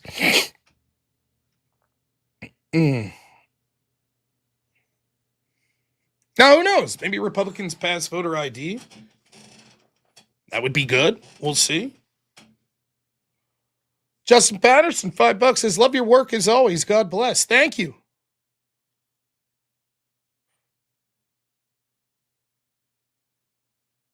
I'll be honest with you. I'm not the biggest lobster fan. When it comes to seafood, I vastly prefer shrimp. I think shrimp is vastly superior to lobster.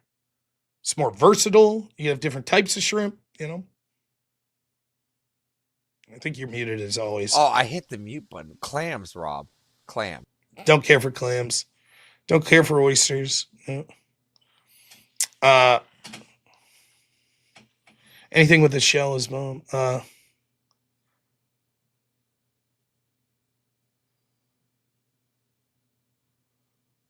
right. Other stories to move on to. Somehow piss off a portion of my audience. Oh, whatever.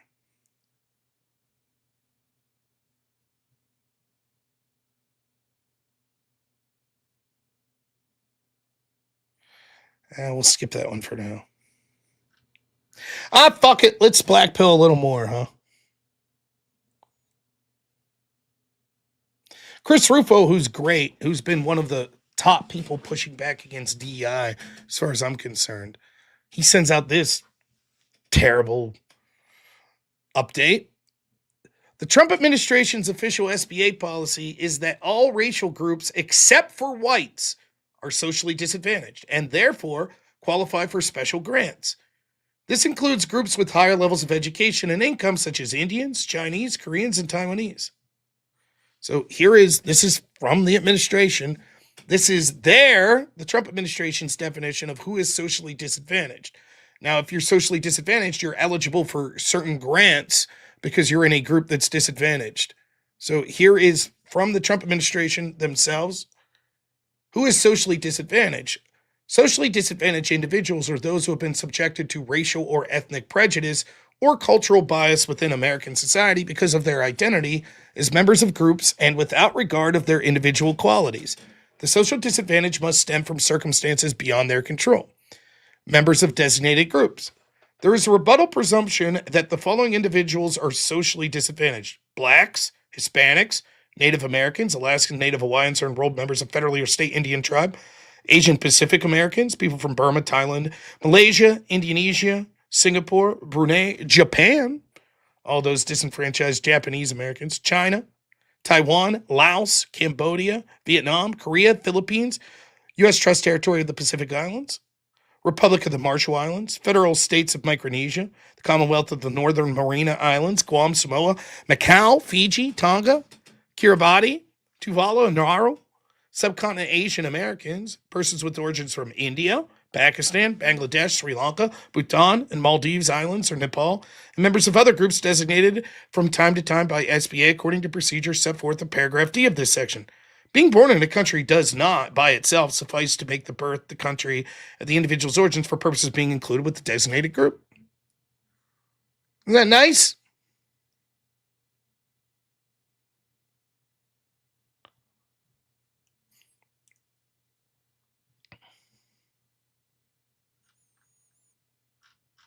Here's all the groups that are disadvantaged, everyone but white people.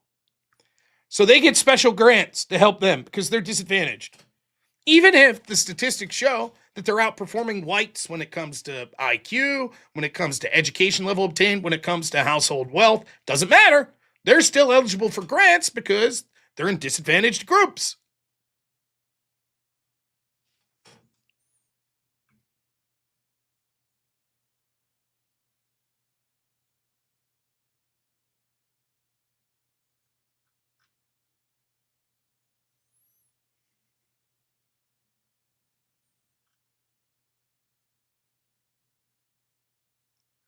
Here's Christopher Rufo's article on this from today. No white men need apply. The Trump administration awards government contracts on the basis of race and sex. It needs to stop. On the campaign trail, Trump promised to end federal spending on diversity, equity, and inclusion programs. Yet the government has continued to award contracts based on race and sex. Despite rampant fraud and multiple court rulings against the practice, the Small Business Administration has used disadvantage essays from business owners to skirt the rules and continue discriminatory programs that dole out billions in government contracts. For decades, the federal government has awarded certain special contracts exclusively to so-called disadvantaged businesses and women-owned small businesses. Until 2023, SBA presumed that racial minorities were disadvantaged. The resulting discrimination was absolute. According to an analysis conducted between 2020 and 2023, these programs made not a single award to white men. Though the second Trump administration has taken steps to limit these contracts, the largest disadvantaged business initiative, the SBA's 8A program, is thriving. The program is still one of the most lucrative and sought after SBA certificates, one contracting lawyer said in November. In fact, fiscal year 2025 saw the largest 8A spending on record, $26 billion. President Trump signed an executive order forbidding federal DEI discrimination, and a federal district court struck down the SBA's presumption that minorities are disadvantaged. How then has 8A survived? Much as colleges have used personal essays to evade affirmative action bans, the Small Business Administration has asked companies to submit social disadvantage narratives to qualify for the 8A program. These allow business owners to establish minority status through description of racial taunts or alleged discrimination. Applicants might not check a racial box, but the implication is clear. No white men need apply. The SBA's guides for demonstrating social disadvantage reveals how the shell game works. The guide teaches applicants how to play the system, featuring examples of potential disadvantage. It gives minority and women magic words. I believe my application for a bank loan was denied due to bias towards my race. And I believe my request to declare a business major was denied based on sex bias. Once the agency approves the application, the contracts start flowing. No evidence required. Are these applicants always disadvantaged? No. Consider Earl Stafford Jr., a black contractor who wrote an essay to apply for 8A program. The Washington Business Journal reported on Stafford's painstaking ordeal of writing the essay, in which he described unspecified acts of discrimination that made him think he did not have what it took to be in business. Yet his father, Earl Stafford Sr., founded a successful defense firm and started his own private foundation. Hardly a background of a disadvantaged person. As with any racialized initiative, the 8A program is ripe with fraud. White business owners can find a minority frontman or a woman to head the nominally disadvantaged or woman-owned firm, which the white man continues to run behind the scenes. Another option is for minority-owned firms to receive government contract but act as a pass-through, taking a cut off the top of paying another firm to do contracted work. The Supreme Court ruled last year against a disadvantaged company that provided none of the required paint for a Philadelphia bridge and train station and passed the work on to other firms. Out-and-out dishonesty is also common. In 2023, Margarita Howard and her company HX5 and HX5 Sierra were forced to pay the government almost $8 million for lying about Howard's assets in order to participate in 8A. At the time, she claimed to be disadvantaged. Howard was living in a 14,000 square foot waterside Florida mansion featured in HGTV's Extreme Homes. The complaint against her alleges Howard is still the CEO of HX5, a woman-owned small business, and applies for federal money. The Trump administration awarded her company millions last year. Other aspiring federal contractors have pretended to be Native American or embezzled funds intended for natives. ProPublica recently highlighted the case of Charles Dawson, a contractor whose companies won hundreds of millions of dollars on a promise to help his profits to help Native Hawaiians. He funneled some of the money into private jets, Porsches, and a Polo. Even after a federal raid in Dawson's house, the companies continued to win federal support. Everyone within the system knows such fraud is rampant. A 2018 government audit reviewed 25 8A recipients, which together received more than $100 million. Of these, 20 should be removed to the program due to ineligibility. Trump administration's taken important steps to address these problems. Late Friday, Secretary of War Pete Hegseth announced he was ordering a line-by-line investigation of 8A contracts. President Biden's SBA sought to award 15% of all federal contracts to disadvantaged firms. Trump SBA Administrator Kelly Loeffler has reduced the goal to the law's actual standard of 5%. Her administration's also demanded financial records from 8A businesses to weed out fraud. But the core problem with these programs is not fraud, it's that they systemically discriminate against one group, white men. Instead of trying to reform 8A, the Trump administration should abolish it. Under the 14th Amendment's Equal Protection Clause, the administration would be within its rights to stop all contracting based on race and sex, even if such contracting were justified under the fig leaf of a disadvantaged essay. The White House could also support Senator Joni Ernst's Stop 8A Contracting Fraud Act, which would pause 8A contracting until a thorough audit is completed, or call on Congress to end the program altogether. When the administration says no DEI, it should mean it. In federal contracting, that's also what the Constitution requires. There you have it.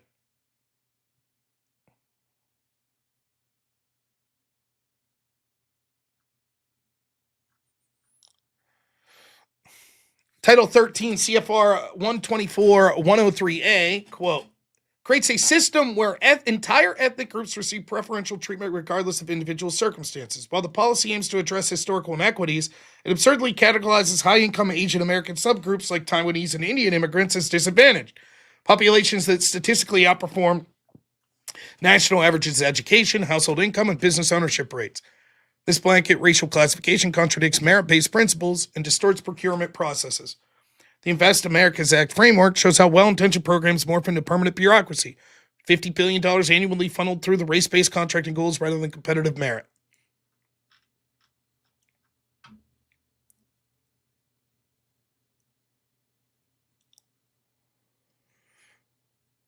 Now, the problem is, from Trump's perspective, I don't think it would be impossible for one man to see just how deep these tentacles run. And so many people within his administration, Small Business Association here, are going to do everything they can to keep these programs there because they know that they achieve an agenda that they want and that they're ripe for fraud, and they want that to continue. So I'm not saying like Trump saw this and was like, yes, keep going. I'm saying that there's so much on Trump's plate, he's like, no more DEI, and he assumes that it's done. But it's not. For example, we can see now when it comes to all sorts of organizations, academics, other jobs that were required to get rid of DEI, they just changed the name. Now it's no longer the Diversity, Equity, Inclusion. They'll have like the Department of Fair Values or some shit like that. Keep the exact same program with the same ideals, but they just don't call it DEI now.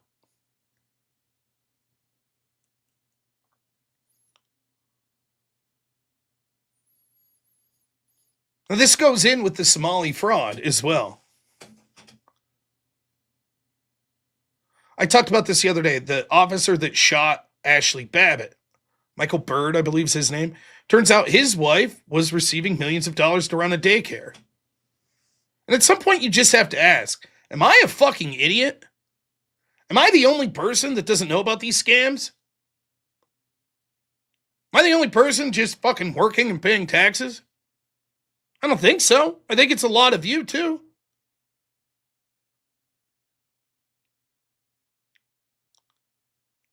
With the COVID loans, PPP loans, I've told this story many times. My wife worked at a bank. The actual people that needed the loans, like the local hair salon owner or hardware, they didn't know shit all about it. But boy, there were people crawling out of the woodwork to, oh, I started a business. Me and my sister, we make online jewelry. Now send me my $50,000 that I never have to pay back. It's surreal.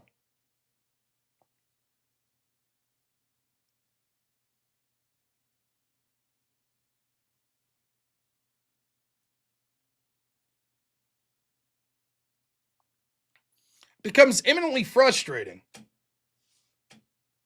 The way society works is that we all sort of mutually agree to certain things. That's the social contract. When faith is lost because it's just a slap in your face, as we see increasingly, that contract begins to break down, as it should.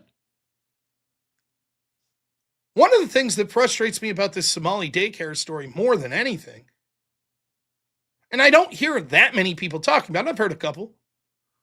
Let's just for a second say that the fraud didn't exist. Same with this program. Let's say, you know what? There is no fraud occurring. Yeah, I don't give a shit. We should not be giving billions of dollars to only non-white men. What's the category for getting this? Well, you can't be a white man. Yeah, that's bad. We should not be giving billions of dollars to Somali daycare owners. Fuck that. I don't care if they're legitimately operating daycares. That's insane. I've watched daycares in my neighborhood struggle and then close, including post-COVID. Fuck them, American citizens, right? Government wasn't rushing in with millions of dollars to support them. Tough shit. Free markets for you, American citizen.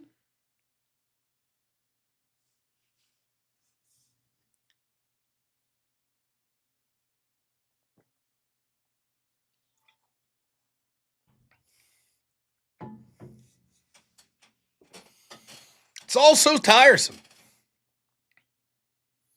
I've seen this. My whole life, I've seen it. It's weird living in a blue-collar place like this, like a rural place. Truth be told, we fucked up a lot. And by we, I mean legitimately the people that live here. I did. I fucked around at least a decade of my life. For all the bitching and moaning, you could point to people that have made really bad choices. I'll give you an example. When I would bartend, there were these guys that come in. I love them. They're great dudes. But they're making jack shit roofing. They're making like $9 an hour. Tough work. Why? Because they can't get hired by a more reputable place because they won't stop smoking weed long enough to pass a piss test. That's on you, buddy. Sorry. So when you come in and you bitch at the bar about how you're breaking your back at 50 years old, carrying shingles up a roof for $10 an hour, $9 an hour, I get it, man. I'm the same way. I bitch about stuff that's of my own doing. Don't get me wrong. You know? And hey, isn't that the fun of going to the bar? Bitching about your work, your boss. So I didn't mind it. But if we're taking a step back, it's like, made a lot of bad decisions. But I gotta be honest, increasingly what I see is life's hard. It's hard to work a job and be able to afford shit like a home or to raise kids. So imagine there's this easy out. Maybe you fall and get hurt. Now you got disability. I can't tell you how many people I saw that just were like, you know what? I'm tired of this rat race. I'm just going to collect government funds one way or another. Many legitimate, some not legitimate, but whatever. And I used to think, man, these people are dumb. That's stupid. But are they? You know what was stupid? Me working 85 hours a week and not seeing my son half the week. That was fucking dumb.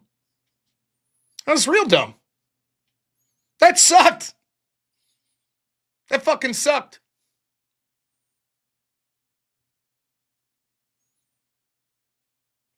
Maybe I say, you know what? Take this easy way out. I hurt my back at work. Herniated discs. Still have to go to the fucking doctor over it. Right out of the gate, they were like, oh, you need time off work? Take time off. Like, no. But I could have. Maybe a month turns into 3 months, and then 6 months, and then maybe a lifetime settlement. Maybe.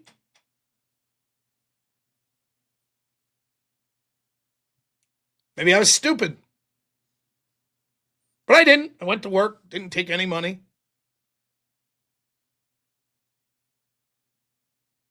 So you see these programs, and like this program that we're talking about here specifically, listen, I saw the real effects of shit like this. I've told this story too. I'll make it as quick as possible. When my wife and I got married, we bought this house for like $6,000. We're broke as shit. Borrowed the money from a friend and then paid him back. Took about 4 months to pay him back, but we paid him back quickly to buy this house. Now, the house was a dump. It didn't have a bathroom. The subfloor was rotted out. Complete mess. It wasn't move-in ready. But we moved in because there were 1 or 2 rooms ready on it, and then we were close enough to my parents that we could shower there and go there, etc.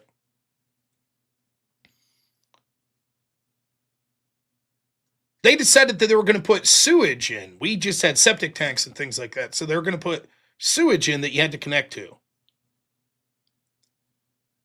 And you were responsible for digging or paying for the digging in order for them to install these sewage lines. Now, my neighbors across the street, they had to dig a total of like 2 to 3 feet. But because of where I was at, across the street, we had to tap in down behind the yard, which was going to roughly, I can't remember the exact footage, 150 feet, something to that effect. Also, the straight line would have been right through my driveway, through my garage. Estimates were about $6,000 to $7,000 just to dig. Then you had to pay increased fees once you tapped in, etc. I didn't have that money. But here's the thing. Neither did anyone in this little town. It's broke. Everybody in this town's broke. Most of the people were like senior citizens. So no one had the money. But don't worry, there was a government grant.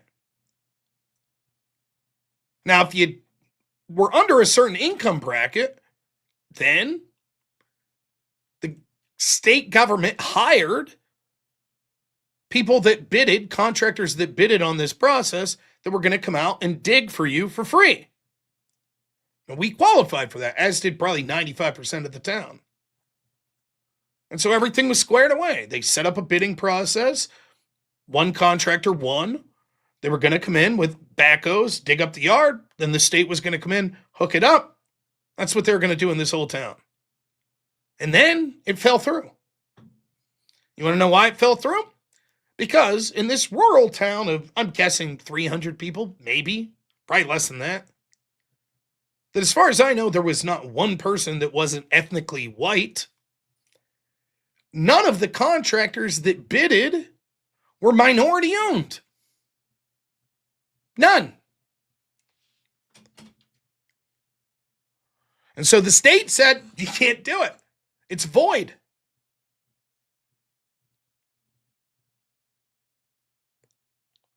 Suffice it to say, there was a rigmarole. It took a long time. They ended up doing it again. They changed the standards for the qualification. Me and a lot of other people then didn't qualify. Ended up leaving the house. That's another long story. How absurd! In order to qualify for this grant, the bidding process had to include minority-owned business or a female-owned business. Now, you remember we covered a couple months ago the James O'Keefe video where he's talking to this woman and she's talking about how she's like these Native Americans that own this business and they basically don't do shit. They just bid on these contracts and then get them and then let some white guy's business do the work. But the white guy's business has to pay this Native American business so they could get the contract. So the Native American business just doesn't do shit. They just outsource all the work to white businesses. They get rich. What are they doing? What's their merit to get rich? They're Native American. So they deserve the money. Or a black company, etc. You get it.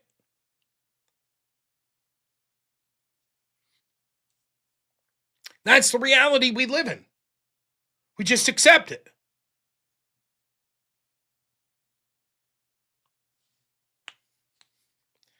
So I wanted to bring up that story because while we're bitching about Republicans, this isn't a bitch necessarily at Trump. I truly believe Trump probably has no idea that this sort of shit's still going on.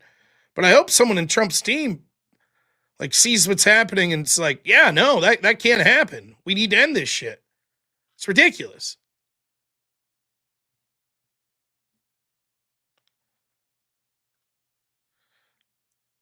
Some more super chat. Now listen, I'm not going to complain about money, far from it, but I was thinking maybe we can get to 200% of the goal.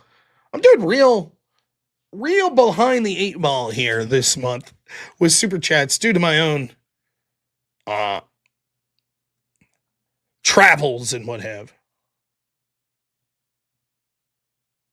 Zach Gilpy, $10 says, that's fighting words, Rob. Stop insulting my state's greatest export.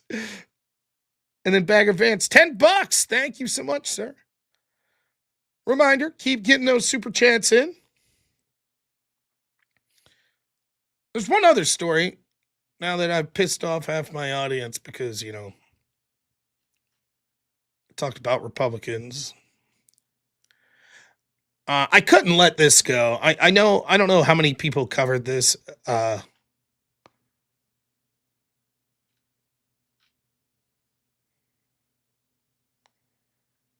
But I just had to. Bagger Vince, $50. What a Chad. Thank you so much. Really appreciate it, man. Jeff Willard, not one step back. Thanks for becoming a member, man. Appreciate it. Really do. By the way, right before we get to the story, thank you to everyone on Rumble. Sorry so much that yesterday the Rumble thing wasn't working. I think I have it figured out. But we shall see going forward. was yesterday was Martin Luther King Day, right? So the grievance culture was out and about. And this is an all-timer. So I'm just going to play it first, and then we'll talk about it. You ready? This is Pam Grier on The View. Pam Grier, you might remember from Jackie Brown. She was the titular Jackie Brown. And an actress, you know. Here we go. You faced a lot of racism growing up in Columbus, Ohio. How did that shape you? Whew.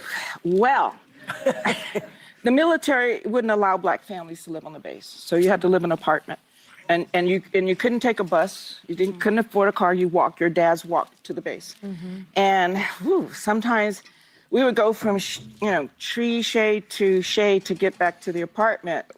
My brother and I, my mom, with bags, and my mom would go, "Don't look, don't look, don't look," and she'd pull us away. Wow. Because there was someone hanging from a tree. And they have a memorial for it now where you can see where people were and left.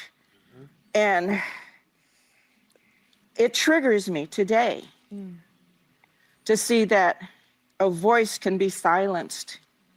And if a white family supported a black, they're going to get burned down or killed or lynched as well. Yeah. There you have it. That's terrible. Pam Grier, growing up in Columbus, Ohio, and her parents had to shield her eyes because there were apparently blacks being lynched, still hanging on trees as people were walking by. That's her claim. Now, I know this is going to come as a shock to you all,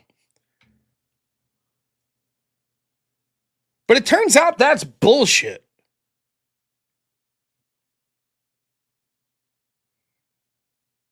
Now, let's find, just so we could.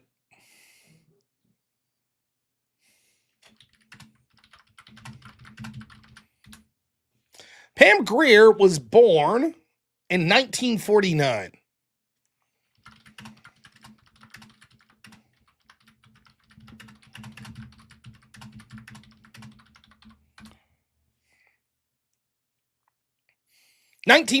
She was born. The last lynching of a black man in Ohio occurred in 1911, a full 38 years before she was born. 38 years before she was born. And yet she claims, let's give the benefit of the doubt and say maybe 5 years old, she would have a conscious recollection. That routinely she would walk around the streets with her family. So this would be circa 1955, we'll say.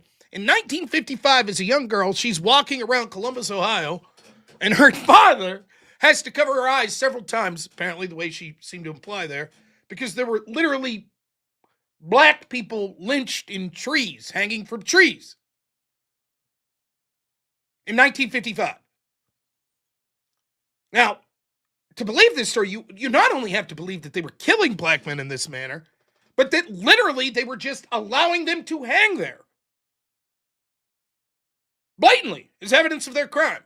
As people milled about the streets and walked around.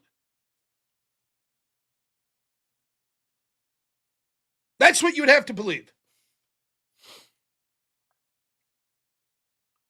Or maybe when she says black people were hanging from trees, what she means is they were like playing fun games, building tree houses and shit. And for some reason that triggered her. I don't know. I guess that's at least in the realm of believability.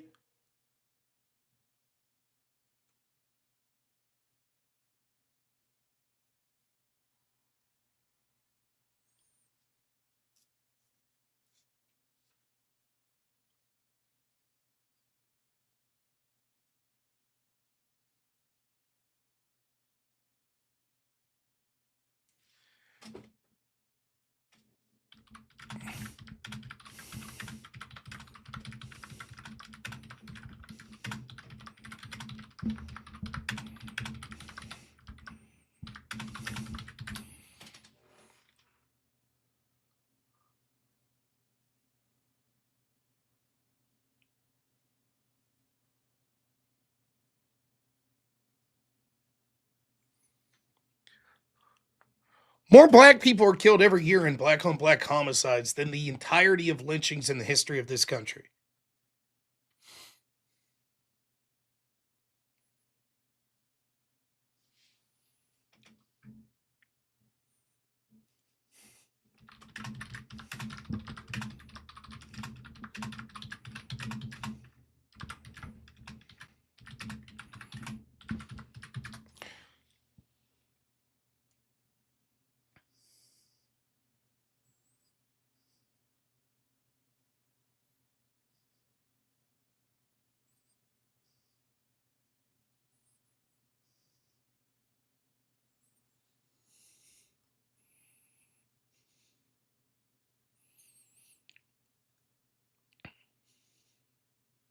There's roughly between 5 and 600 homicides where there's a black perpetrator killing a white person a year. That means in one decade, there's about 6,500, estimates show 6,500 racial lynchings in this country, in the entirety of the country.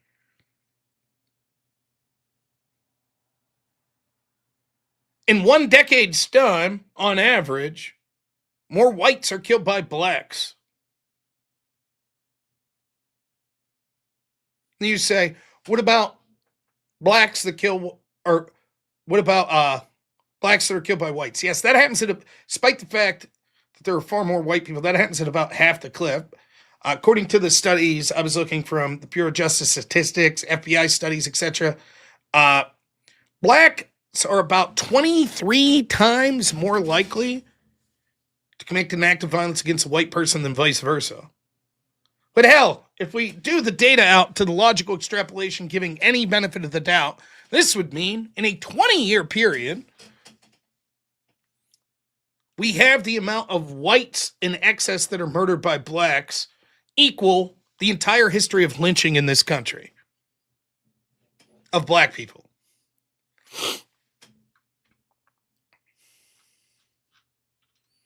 Now, this is occurring in real time. This isn't something that occurred in 1911. This is every year. Every year.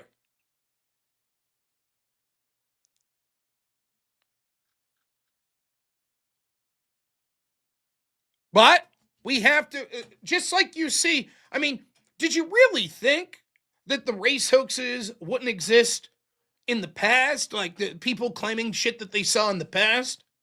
I mean, we see, how many race hoaxes do we see now that it ends up being people perpetrating the hoax against themselves?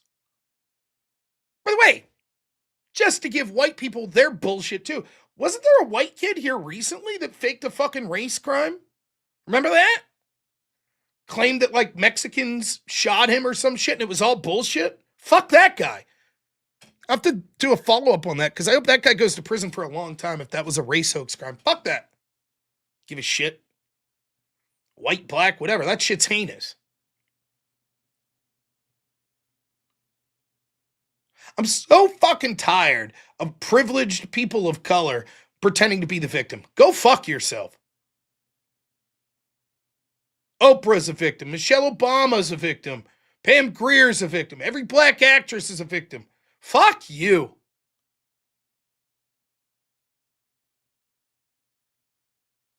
There's real racism, awful lot of it institutionalized against white people right now. See the previous story. There's no doubt that there's black people that have been victims of racism in the past and now. Absolutely true. But the idea that we have to have these privileged fucking people like this actress make up bullshit stories. Oh, when I was a kid, I'm still traumatized that I saw people being lynched. Fuck you. No, you didn't.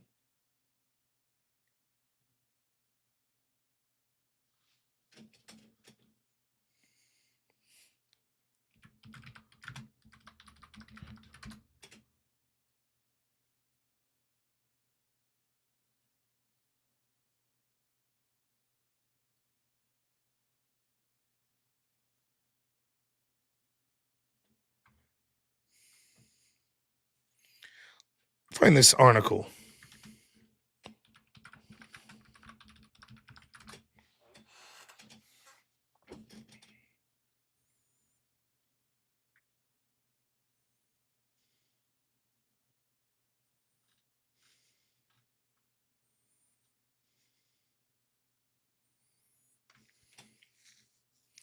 But if we're going to go into the past and we're going to talk about killings, let me read a story to you.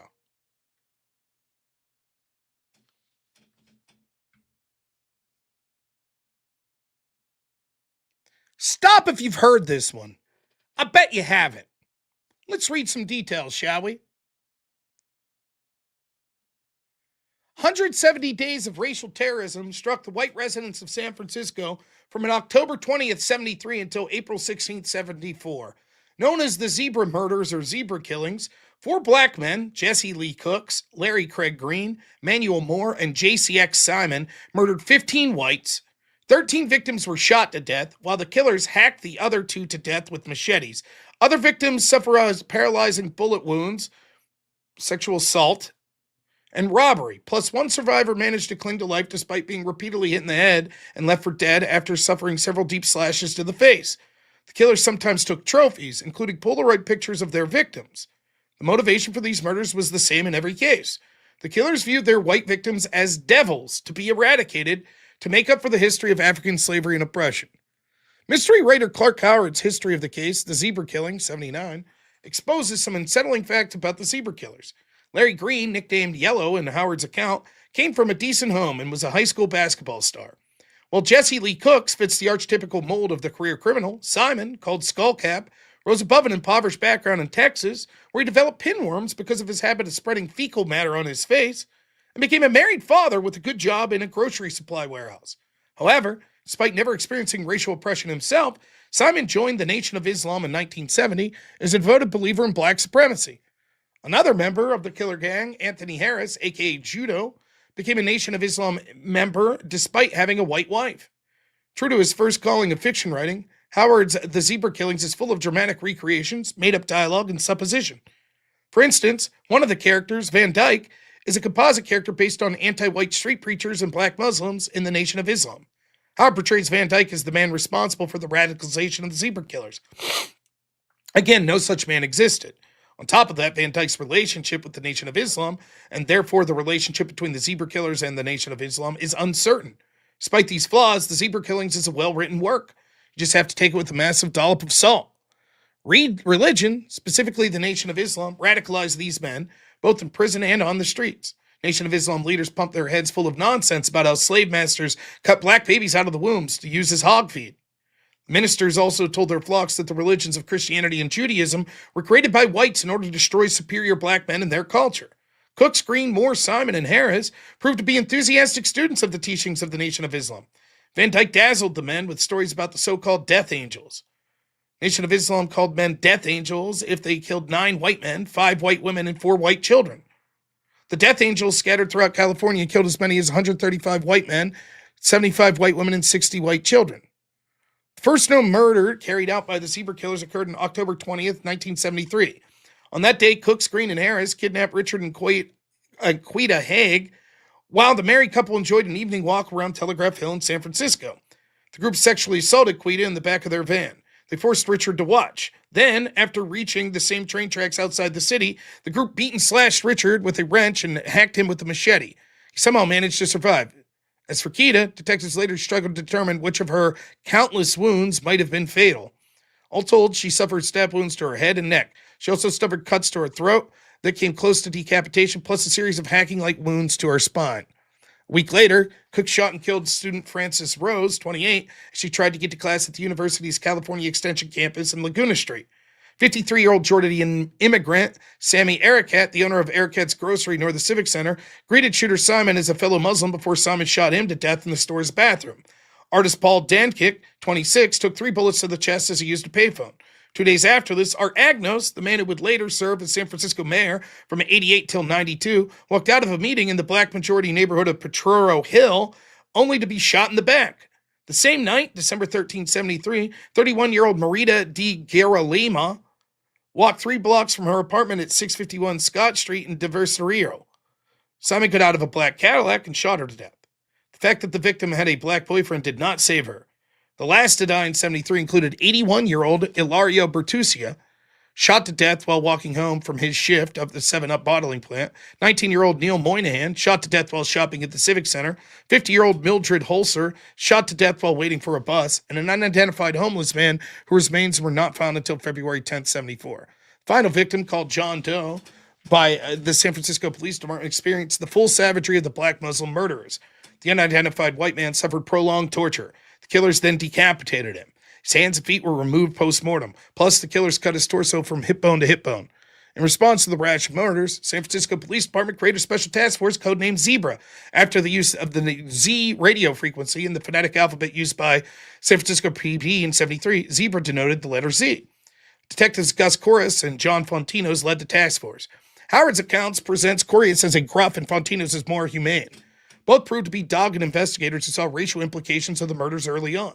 Mayor Joseph Alito, a San Francisco native and representative of the city's blue-collar Democrats, took an active role in the investigation. Alito's tenure as mayor coincided with some of the worst crimes in the Bay Area's history. The Zodiac Killer and the Symbionese Liberation Army occurred under his watch. Mayor Alito tried to crack down on the Zebra killers by instituting a stop-and-frisk policy that targeted young black men between the ages of 20 and 30 for random questioning by police. The policy proved controversial. Black Panthers leader Bobby Seale called the policy a vicious and racist action that threatened the lives of all black men in the Bay Area. Liberals in the city protested. Reverend Cecil Williams of the Guild Church, a black pastor, pointed out publicly that white men had not been stopped at random during the Zodiac Killer. Ultimately, Judge Alfonso Zerpoli struck the policy down a week after the implementation. This is a long article. We'll keep going. More zebra murders appeared in the winter of 74. Black reporter Chauncey Bailey of the San Francisco Sun-Reporter would later tie the second round of zebra murders to the police shooting of Larry 3X Crosby on January 25th, 74. Crosby and other members of the Nation of Islam were stopped by Berkeley police and sold fish door to door. Crosby fought with the officers and even disarmed one before pistol whipping him. The other officers opened fire on Crosby, striking him in the head and the back, thereby paralyzing him for life. Crosby still denounces the shooting to this day. Shooting of Crosby led to a protest at the city's mosque, number 26, which zebra killers Simon Cooks, Moore, Green, and Harris attended. Bailey was the first to connect the Crosby shooting with the string of murders carried out by the zebras on January 28th. Bunch of other shootings. In a sick twist of fate, Bailey, who did much to uncover the full extent of the zebra crimes, would himself fall victim to zebra wannabes in 2007. On July 12th of that year, Devondre, sometimes sources spell it Devondre, Brossard, admitted to Bailey that he and other members of Your Black Muslim Bakery murdered white restaurant worker Michael Willis in Oakland after the group's leader, 25-year-old Yusef Bey IV, hyped his men up with tales about the zebra murders. 19-year-old Broussard would later shoot Bailey to death with the Mossberg shotgun, and the reporter left McDonald's. The execution came because Bailey's investigation into Your Black Muslim Bakery welfare fraud, as well as its 2006 bankruptcy allegations. As for the zebra murders, they came to an end in April 74. In that month alone, the murderers gunned down 19-year-old Thomas Wainwater, Salvation Army cadet, 23-year-old Nelson T. Shield, son of a DuPont executive. Harris, after seeing a composite sketch of himself, turned in his fellow Death Angels in. The city's $30,000 reward money also helped sway Harris's mind. The trial of the zebra killers Cooks, Green, Moore, and Simon would be one of the longest, most expensive in California history.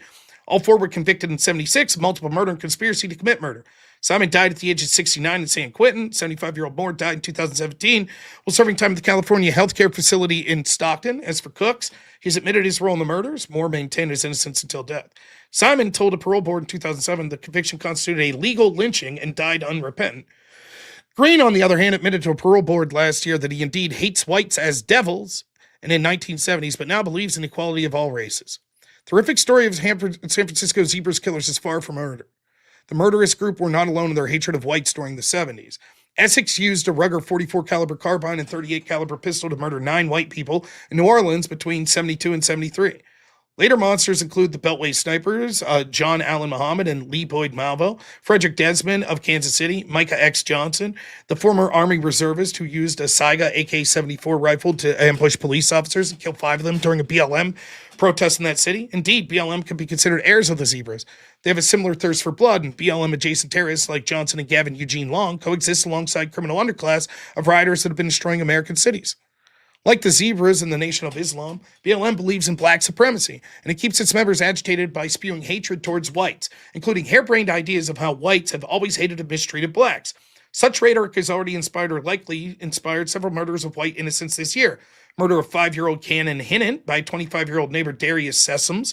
The murder of young mother Jessica Doty Whitaker in Indianapolis on July 5th for the crime of saying all lives matter. The August 25th stabbing of the AutoZone employee by 19-year-old Javon Hatchett, who was inspired to kill a white man by watching hours of police brutality videos. Hatchett subsequently murdered his white cellmate Eddie Nelson. And last month's shooting at Louisville Bungalow Joe's restaurant that killed 26-year-old Taurine Jermaine Hudson, 48-year-old William Scott Smallwood, and 24-year-old Stephen Matthew Head. The killer, 33-year-old Michael Rhines Jr., was apprehended by police wearing a Justice for Breonna t-shirt, thus indicating the murders were done in the name of Breonna Taylor, a black woman with direct ties to illegal guns and drugs, who was shot by Louisville police officers on March 13, 2020, following a firefight possibly involving Taylor and her boyfriend, Kenneth Walker. The Nation of Islam, the Zeros, and BLM all exist because of anti-white hatred engineered by consistent lynching. Black supremacists lie about whites, their history, their accomplishments. Black supremacists also lie to the media covers for them while chasing after white supremacist phantoms. The infernal marriage between the liberal media and black supremacists is built on one lie after another. Because of this, innocent whites and other non-black Americans will continue to be sacrificed to appease liberal white guilt and black desire for endless revenge. This is no hyperbole. As researcher Anthony Walsh uncovered in 2005, 90 of the 413 serial killers who were active between 45 and 2004 were black, indicating blacks represented the ranks of serial killers by a factor of about 2. As far back as the 80s, the FBI has known that black killers are more likely to target non-black victims than vice versa. Add to this mixture the high black criminality in general, and it's a toxic mix. That's not even the article I was looking for. Did you ever hear of the zebra killings?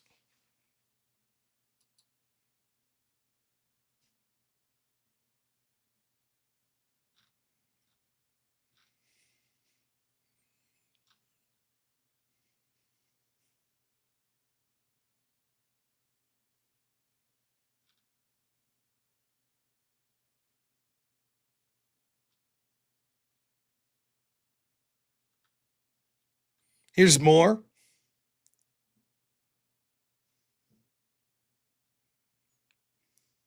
Story of the Zebra Killers almost sounds like something out of a movie, although no one was ever made.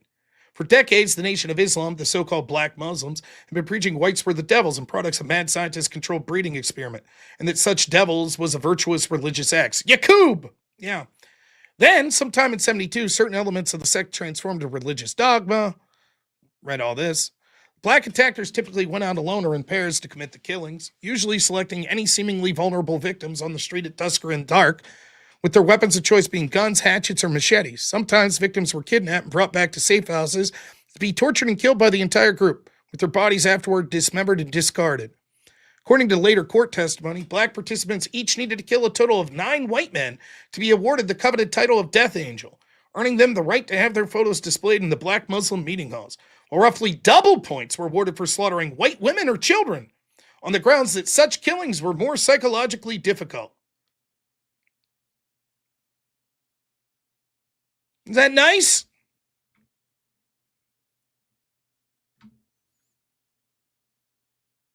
Is that nice? Extra points for killing white women and children. This was in 73, 74. Pam Grier may have missed it when she was seeing all those black people lynched in the early 50s. That never happened. But you didn't hear about this story. I mean, you can only imagine the Hollywood movies that would be made if this was a white supremacist group getting extra points for killing black children and women, right? Let's keep going. Zebra may be purchased for as little as $4 on Amazon, shipping included, and also found as both a PDF and in various other formats. But for those too busy to read it, a much shorter summary of the story may be found in an article entitled Remembering the Zebra Killers, published in 2001 by conservative writer James Lubiscus, with his presentation closely matching the book's facts, while the San Francisco Chronicle also ran a short retrospective around the time of the 2002 DC sniper attacks. There's also a handful of small websites here. Meanwhile, the events themselves have almost disappeared from public memory. When noted author David Talbot published his widely praised 2012 book, Season of the Witch, covering the general era of San Francisco history, he included a discussion of the zebra killings, and some knowledgeable San Francisco natives mentioned that it was the first time they'd ever heard of this story. Indeed, The complete absence of any subsequent media coverage or investigation forced Talbot, a mainstream liberal, to cite an obscure racialist blog site devoted to the zebra case as one of his only sources of documentary information on the wave of murders. Not only did the zebra killings represent the greatest instance of racially motivated killings in modern American history, but the number of victims was quite possibly greater than the combined total of all other such examples over the last 100 years of our history. Based on that reality, the near absolute media blackout has been quite remarkably Orwellian and deeply disturbing. Prior to the development of the internet, neither I nor almost anyone else would have ever encountered this important history. And I suspect that if anyone had presented us with the true facts back then, its claims might easily have been dismissed as that of a raving lunatic.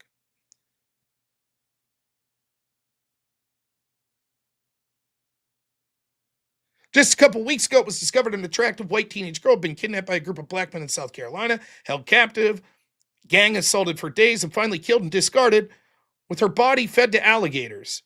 I found no mention of this grotesque tale in any of the major national newspapers, even as the New York Times reported that Hollywood was planning stages of 3 different major movies about the infamous Emmett Till murder case from 60 years ago. By hiding certain events and heavily emphasizing others, our media apparatus can create any desired picture of the world, and until recently, almost none of us would have been the wiser. The BLM movement has been increasingly dominated by political discourse. By the way, this article is from 2016.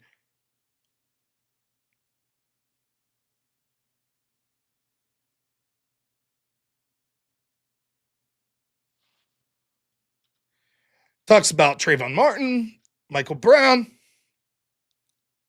These and many other BLM incidents would hardly seem likely to inspire mass public outrage, whether among blacks or anyone else, except that our dishonest media successfully transformed them into things they were not, thereby agitating ignorant and gullible with prominent media outlets, sometimes themselves stunned at the total avoidance of true facts. A little doubt during the 30s Soviet Pravda managed to instill boiling outrage among ordinary Russians when it fabricated all the monstrous crimes and horrific treacheries purportedly committed by Trotskyite wreckers and other political deviationists. In fact, the evidence suggests that the overwhelming majority of all racially motivated violent attacks in America each year are committed by blacks, usually against whites, though sometimes against Asians or Hispanics. But these attacks are almost always ignored by the media, while the newscasters and politicians seem almost desperate to shine a spotlight on any that occur in the opposite direction, even if they are almost nowhere to be found. Indeed, a few years ago I pointed out that for decades, the statistical correlation across all urban centers between the prevalence of blacks and the prevalence of serious crime has been among the highest found anywhere in the social sciences, strongly suggesting that marginal urban crime is essentially a black phenomenon.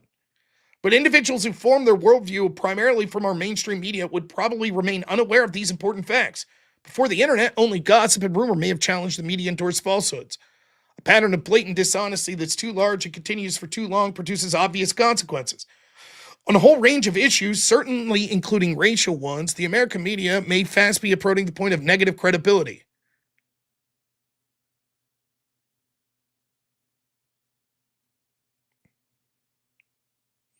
Consider the fascinating historical case of Emmett Till, mentioned earlier, whose murder in '55 became the archetypical case of innocent black youngster lynched by murderous Southern whites, perhaps even lending to inspiration of Harper Lee's public school classic To Kill a Mockingbird. There was enormous national media coverage of the Till murder, which uniformly reported that black 14-year-old child had merely made a rude and provocative remark to a young wife of a white shopkeeper, a wolf whistle, leading to his abduction and brutal killing. Yet oddly enough, only afterward did it emerge that his father, a violent criminal, had been executed for multiple assaults and murder, and that Till himself, weighing 150 pounds and quite large and muscular for his age, also had a violent history. Indeed, these facts had remained totally unknown until quite recently. When we discover that the media had shamelessly concealed certain potentially significant details, we may naturally wonder what else might have remained permanently hidden in those pre-internet days. I've sometimes wondered whether Till's actions may have been far more substantial than a mere harmless wolf whistle, perhaps even some form of assault, this killing therefore being a rough justice not uncommon in backwood rural communities. Under such a hypothetical scenario, the husband of the victim would surely have made every effort to conceal from public knowledge the terrible indignity of the actual attack his wife had suffered.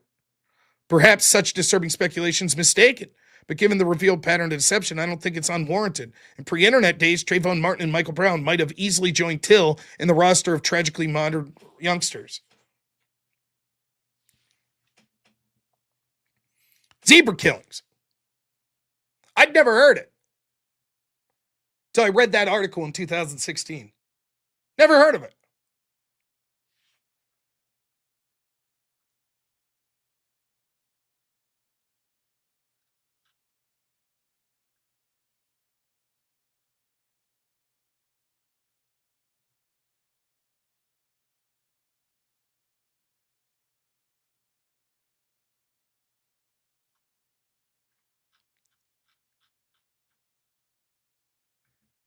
Not a day goes by.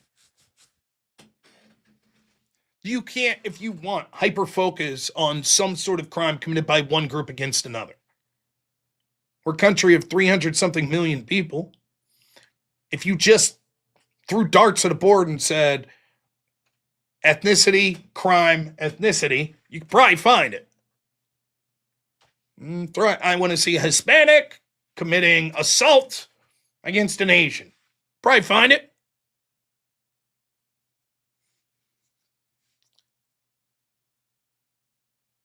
So if you chose to hyper-focus on just one aspect of that and ignore the actual data, you could radicalize people into believing a fiction.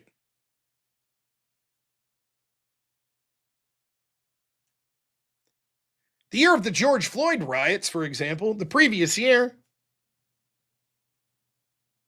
they collected data on officer-involved shootings, etc.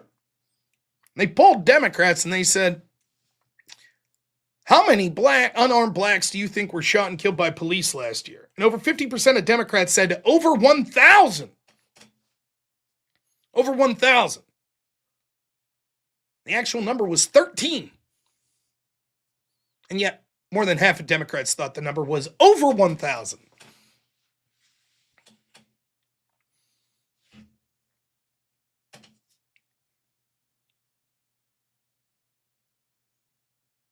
And why am I talking about all this right now? Well, two reasons. One, it goes back to Pam Grier. They're going to keep feeding you a steady diet of this bullshit that gets more and more ridiculous. I'm not here to tell you that there isn't a history of terrible racial shit that happened to black Americans. There is. It's fucking terrible. There are black people to this day that suffer racism, but there are also white people that do. There are also Hispanics. There are also Asians. The difference is there's one group that you're allowed to outwardly be racist about, even in polite society, and that's white people, particularly white men. You could have policies that are specifically against white men. That's what DEI is about. You could have college courses on the evil of whiteness. Doesn't matter.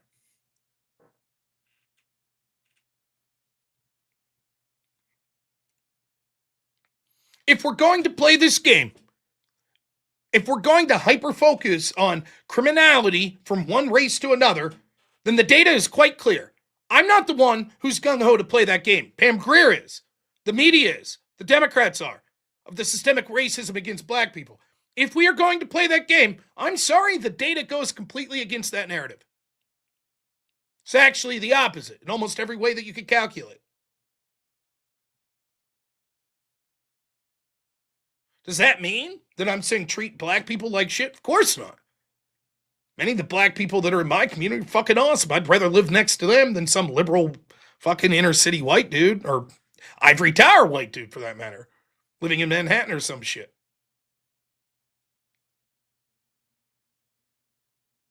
But the point where we have to be silent and we have to allow these bullshit narratives to persist. Pam Grier saw blacks being lynched in 1950. Fuck you.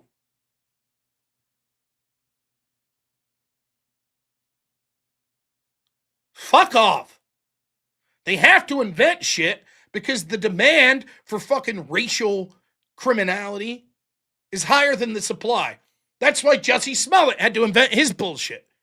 What Jussie Smollett was trying to do was inspire racial hatred against white people and Trump supporters. That's what he was doing. That's why he created the narrative.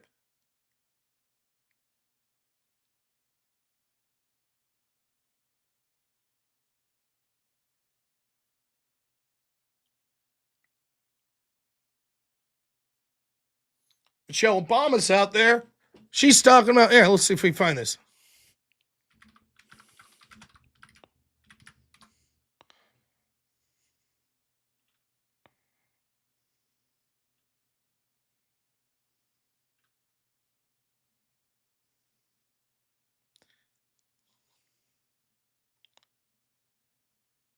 She's going to talk about the businesses she shops at. This is just from the other day.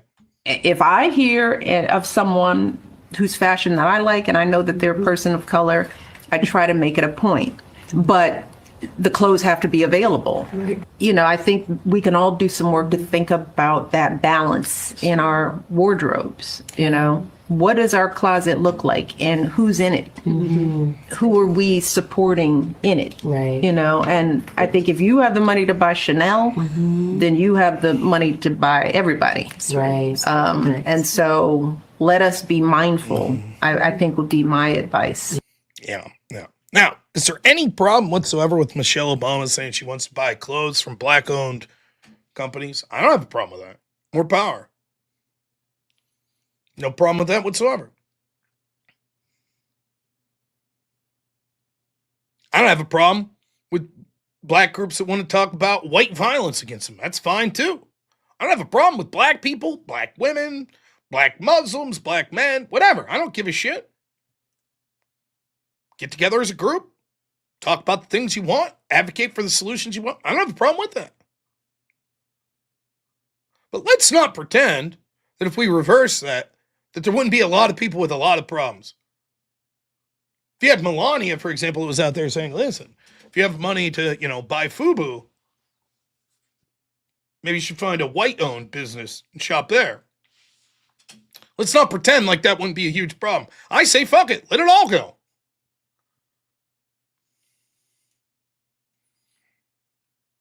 I'm tired of this bullshit perceived victimhood by some of the most privileged people in the history of the world. Fuck, I'm one of the most privileged people in the history of the world. I ain't nowhere near the Obamas level, or Pam Grier, or all these other people that claim that they're perpetual victims. Oh my God, the woman wouldn't help me get the purse off the top shelf. She must be racist. Fuck you. Maybe she was busy. Maybe you're an entitled asshole and she realized it.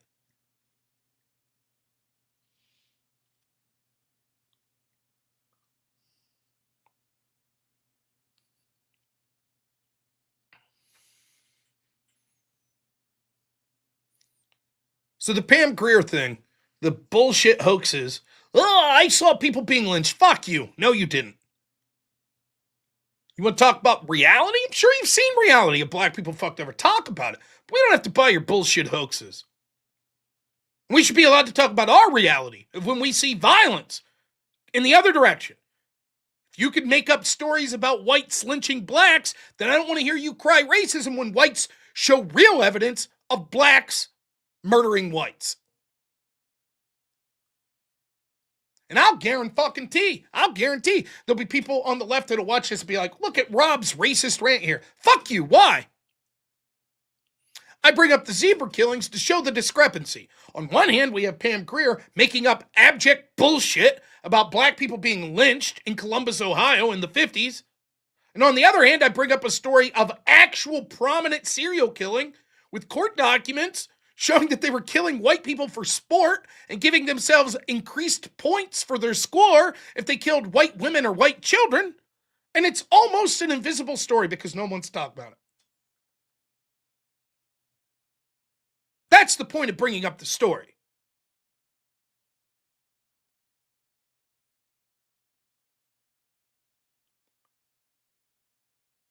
I do not give a shit if these people call me a racist. I don't give a fuck. They've overused the word to the point of absurdity, and it means nothing. Fuck them. When they call you a racist, what they're trying to do is say, shut the fuck up and leave us have control over you. That's what they're doing. The other reason I brought up this story, it's not a black person, but isn't this in effect what's going on with Renee Good right now? Isn't this George Floyd and Trayvon Martin and Michael Brown all over?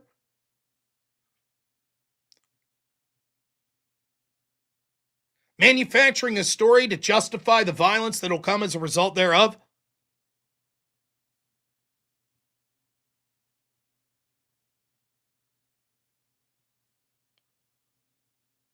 We think that was a murder, and so we get to raid white churches.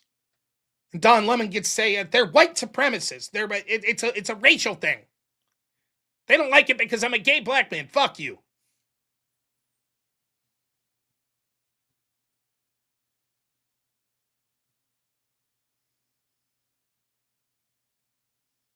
You're not an asshole because you're a gay black man. You're an asshole that also happens to be a gay black man.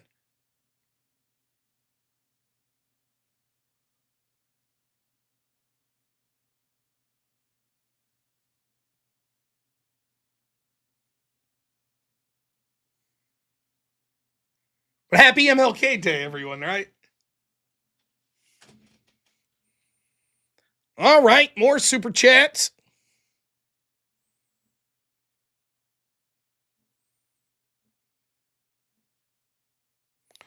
Flavius, you absolute Chad, $100. Says Gondor will answer the call. We need to hold our leaders accountable. Yes! I finished the extended version of Return of the King today. Tremendous movie.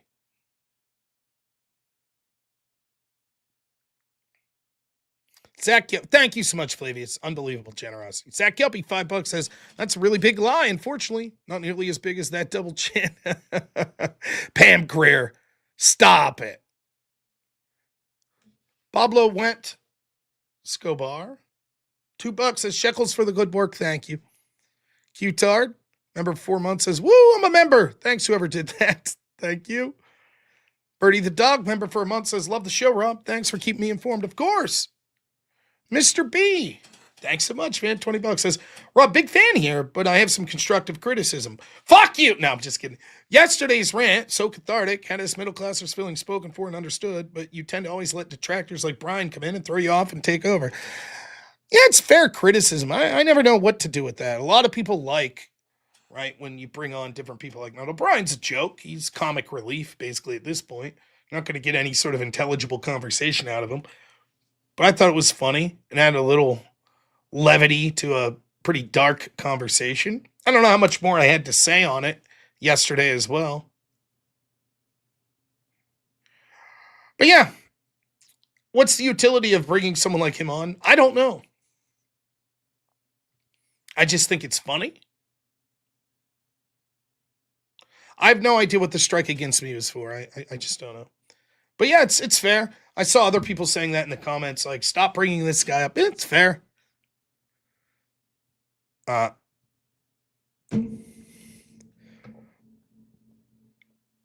Mickey Blue Eyes, $2 says, love you, Rob. Keep up the good work. Thank you.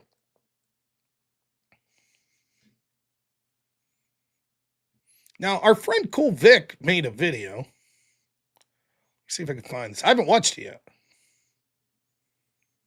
But I saw he messaged me.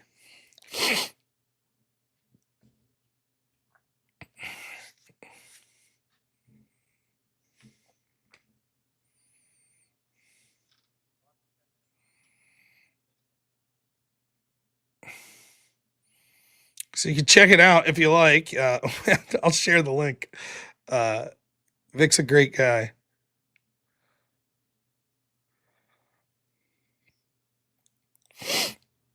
But I'll show you the start of it. Oops. Wrong button. There we go.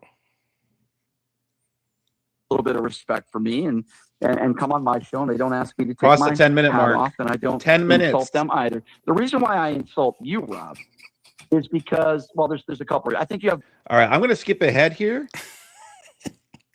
So there, if you want to go see the crash out, you check it out. It's funny. I had a good. That's not the penis gate video. No, Kovic has that somewhere too. He has the clip of it. Actually, I might actually. So Brian kept claiming he didn't ask to see my. I'm not so sure. Let's see. My editor, Black Elk, is tremendous. So let's see what he's put up.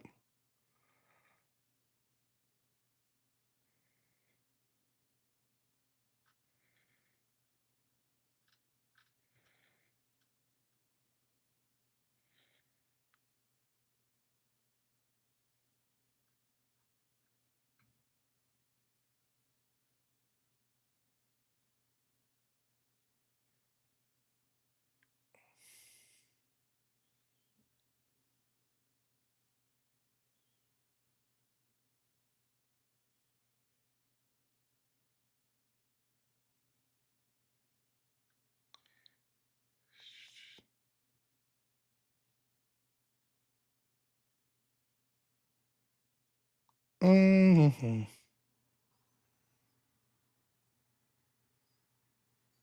Mean Cool.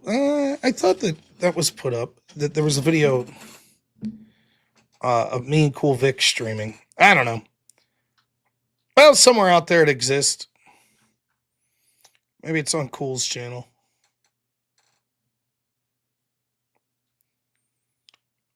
I am interested because his claim is he didn't ask to see my penis. This is so ridiculous. That he actually said that I hadn't seen my own, was his argument.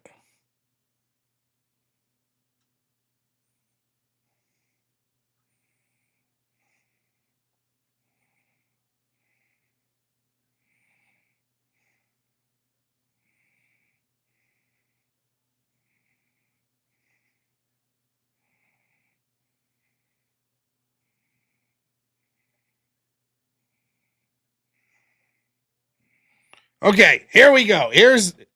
Now you be the judge. Brian claims he didn't say show your penis. Here we go. You ready? Now that we'll just have a little fun here the rest of the night. You ready? Here we go. Now it takes a couple seconds to get to it, but Brian claims he said, Rob, you can't see your penis. I was told that people thought they heard him say, show us your penis, Rob. So here we go. You be the judge. Be honest. I don't know.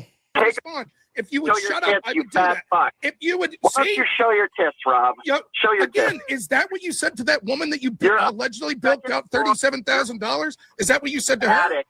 Allegedly, as you were fat- taking that woman's money? Is that what you said to That's her? Rob. Why don't you show me your tits? Is that what you said? Show Is your that some penis, of the Rob. alleged abuse that you gave to that What? woman? Is that some of You it? went per- Oh, he really did. He really did say, "Why don't you show us your penis?"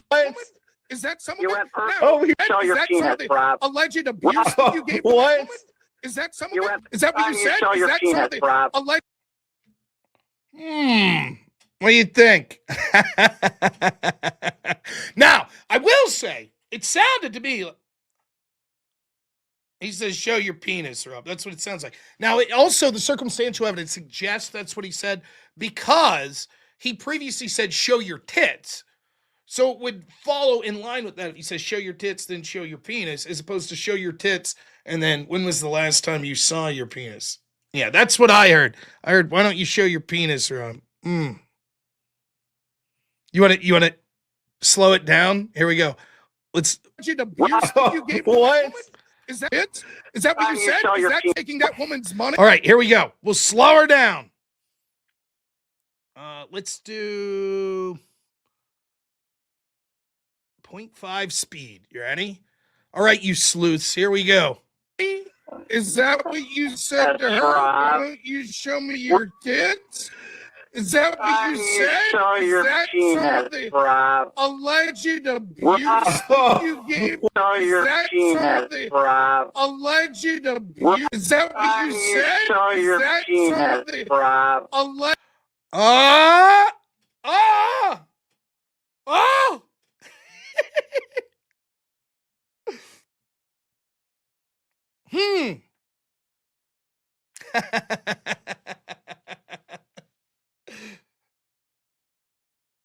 Oh boy! Why did you even say? I didn't say that. It's like, wouldn't a better answer just like it's. By the way, it's not just him. It's something. We're just having a little fun here now.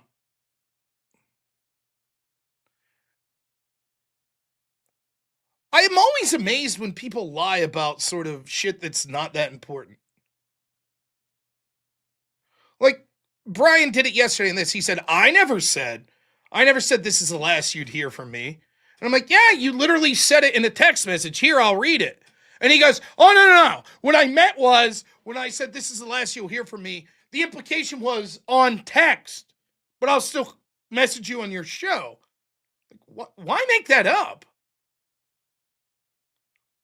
Why not just say, so what? I changed my mind. Fuck you. Right? Like, or something like here. And people do this shit all the time. It's not just him. It's all right to be like, it's wrong about that. Okay?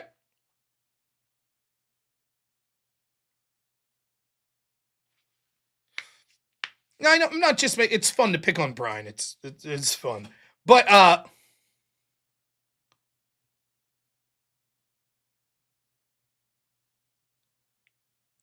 it's an amazing thing to watch people that just will say something and be like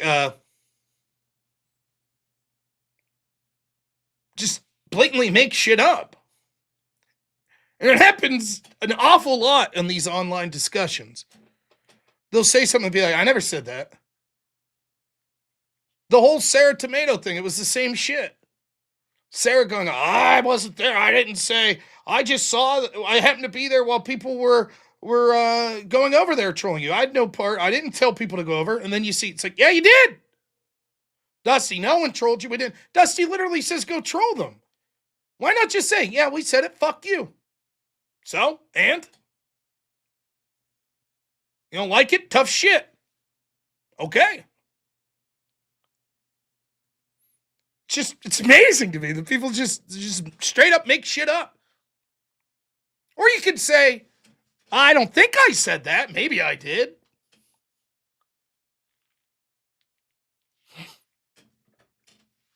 Brian does make it fun to pick on Brian.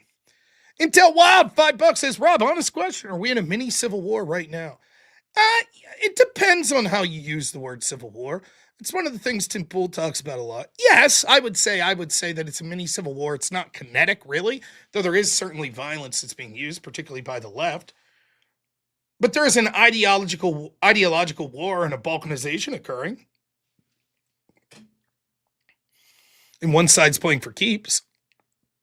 Roy the Boy, $5 says, I know people who reject any historical narrative of the West that is not Afrocentric. It's literally the same as far-right 4chan radicalizing people. Yeah. Alcala, $10 says, you're on fire, brother. God bless. Not one step back. Thank you. Chop Chop, $5 says, Rob, check out Vic's new song he made for Brian, Spurg's Delight. I will check it out. Birdie the Dog, $5 says, Brian's unbelievably stupid. It's hilarious. I'm not even 100% convinced he's not an actor. You and Andrew made up. Maybe we're brilliant. Intel Wild, $5 says, he's one of them boys, Rob. Totally. Hey. John Smith says, stop equivocating. When was the last time you saw verse show us your is apples to oranges? One of them is named Trump, and that's the difference. By the way, I'm super famous in another thing. This is great. All right, so Vic made a song about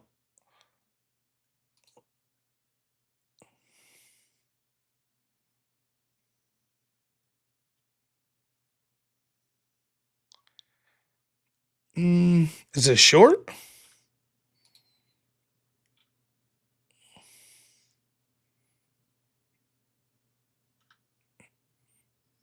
See it. Let me check. Maybe he sent it to me on Discord.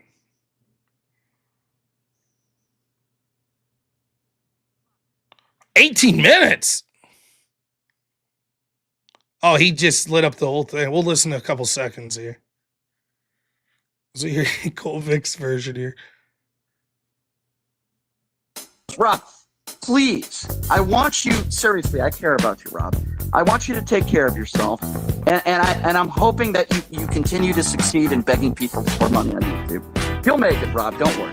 You will. Eventually you'll make it, and you'll get to maybe 300 or 400 live viewers. And maybe someday you'll be invited to national TV shows like me, and you won't have to beg people.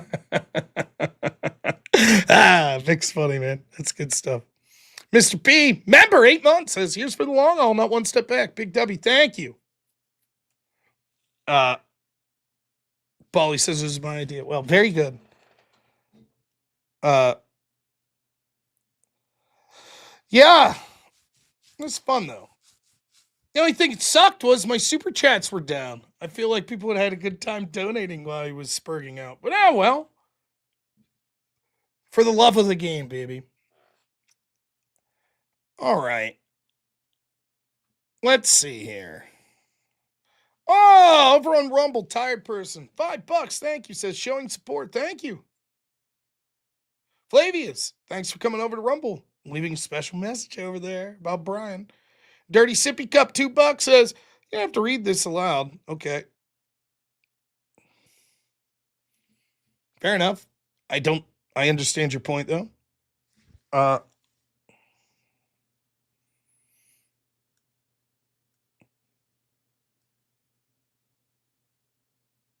well, now we're pissed. You didn't donate out of spite. You couldn't have, anyways.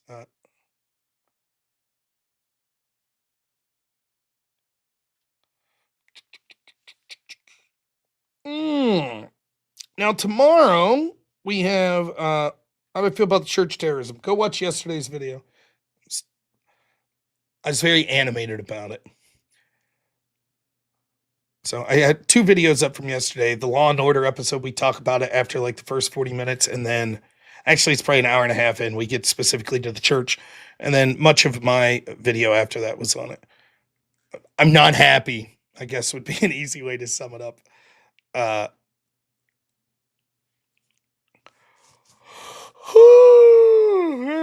I'm tired tonight. Now, I was hoping we'd get to 200% of the goal tonight. I don't know that it's going to happen. It may not be possible to get to 200% of the goal tonight. That's okay. That's okay.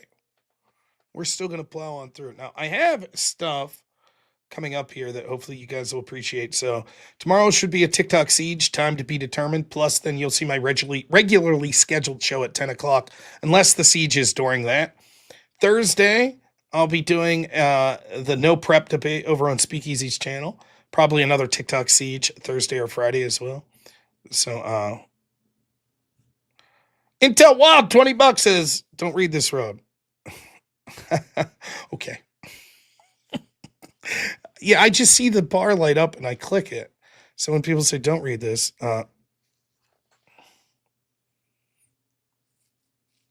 Do we have any whip wheels today? One. One? Yeah. I can play one before I leave. I went really quickly over to the Swords of Reason and went to go shit on Minar for a bit. I don't even know who that is. I've heard people mention him, but that's over on Speakeasy's channel though. That's his show, The Swords of Reason. Yeah. Yeah. I had to go represent the name well, while wearing the shirt. No. Right. Let's see. Did we? Oh, I'm up to 67% now on the voting. Look at that! Yay! If you guys want to vote on that, don't forget on your way out to do that. I will raid Speakeasy. Don't worry. Don't worry about it. We'll get there. Not ending just yet. The video.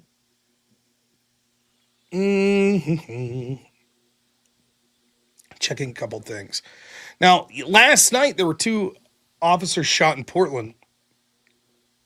Not a lot of details yet. Both officers lived. Looks like they're in a stable condition. However, it's weird. Like if you don't check the social media before you log off, like that was happening as I was logging off. I didn't even know that. Now again, we'll cover some more stories here. So. All right. Well, then to the back.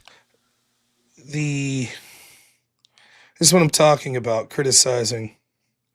92-year-old Iowa Senator Chuck Grassley says he will oppose federal legislation to mandate voter ID, saying he doesn't think D.C. needs to interfere in elections despite widespread evidence of fraud in Democrat-run states. Now, this is what I'm talking about. Now, I know there's a contingent of people on our side that says, don't criticize the Republicans. By the way, I wonder if they'll say that about Trump when he comes out and criticizes. You think they will?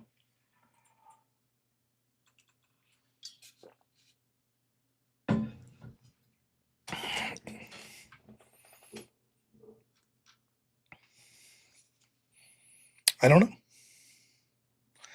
I don't know. All right. Clicking off all this stuff. And one reminder, $50 gets you an excellent, super awesome, most exciting thing in the world to me, Whip Wheel song. Yay.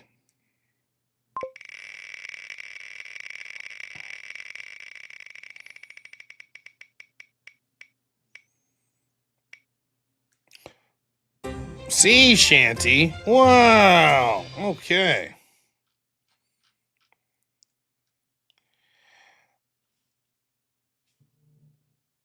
I can't believe people still like this. I'm so over this shit. If I'm just honest with you, I'm so over it. I really am. Here we go.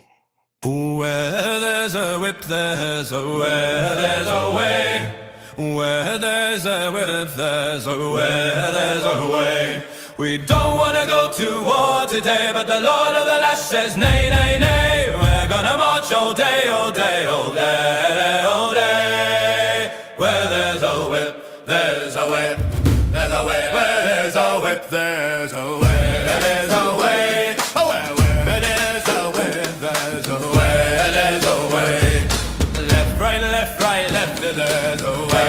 There's a way. A crack on the back says we're gonna fight. Where there's a way. We're gonna march all day and night and more. Where there's a way. For we are the slaves of the Dark Lord's war. Where there's a whip, there's a way. There's a way. Where there's a whip, there's a way. There's a way. Where there's a whip, there's a way. There's a way. Where there's a way. There's a way. Where there's a whip, there's a way. There's a way. Yeah. Where there's a whip, there's a way. There's a way. Hey, all right. Now, that was the sea shanty. Also, Unforced Ego earlier was saying he thinks these charges will come down within a week. I don't know. However, one person, I don't agree with everything this guy says, but he's a right winger. He defends Pam Bondi and shit a lot. But he's oftentimes right about stuff. Shipwreck Crew, he says, expect arrest tomorrow and an unsealing of an indictment charging 18 USC 241 conspiracy against rights. AG Bondi is in Minneapolis for a reason. There will be a press conference there, and she'll be calling out all the elected officials. With news reports about them all receiving a grand jury subpoenas today, the message will be clear. They are in her crosshairs. I would not be surprised if she announced the creation of a task force in Minnesota, Criminal Division and Civil Rights Division attorneys to take over all the investigations involving Somali fraud and ICE obstruction. Minnesota will be the surrogate for all other sanctuary states and cities, much easier to manage than LA or Chicago. Juror trials will come from all over Minnesota, not just the Twin Cities. Now, we'll see. We shall see. That's good news if that happens. I'll certainly be happy to come on and talk about it. Obviously, charging is step one. Step two is, can they get a conviction? And with jury nullification, there's so many radical people that would literally support like violence against Trump and not convict someone. Zach Gelpy, $5 says, I'm sick of the whip as well. Yeah, me too, man. Me too. Intel Wilds, $5 says, I think you should have to prove you're a legal citizen when you are voting. Why not? Of course. Every other civilized country does it. Just not the United States. I got to come up with a new grift, right? That's the issue. We can't do the whip shit. Not doing it. And I don't even just mean money. I mean, it aggravates me. Am I hearing the demise of the whip wheel back here? Maybe that's what's happening. I don't know. Haven't thought it through, if I'm honest. But it is aggravating. That's the word. Aggravating. That's the word I would use. Well, anyways, it'll be good news if they decide to start charging people. What are we now. just gonna have like buddy talk at the end here? Or what are we gonna do then instead of the wheel? Go to bed.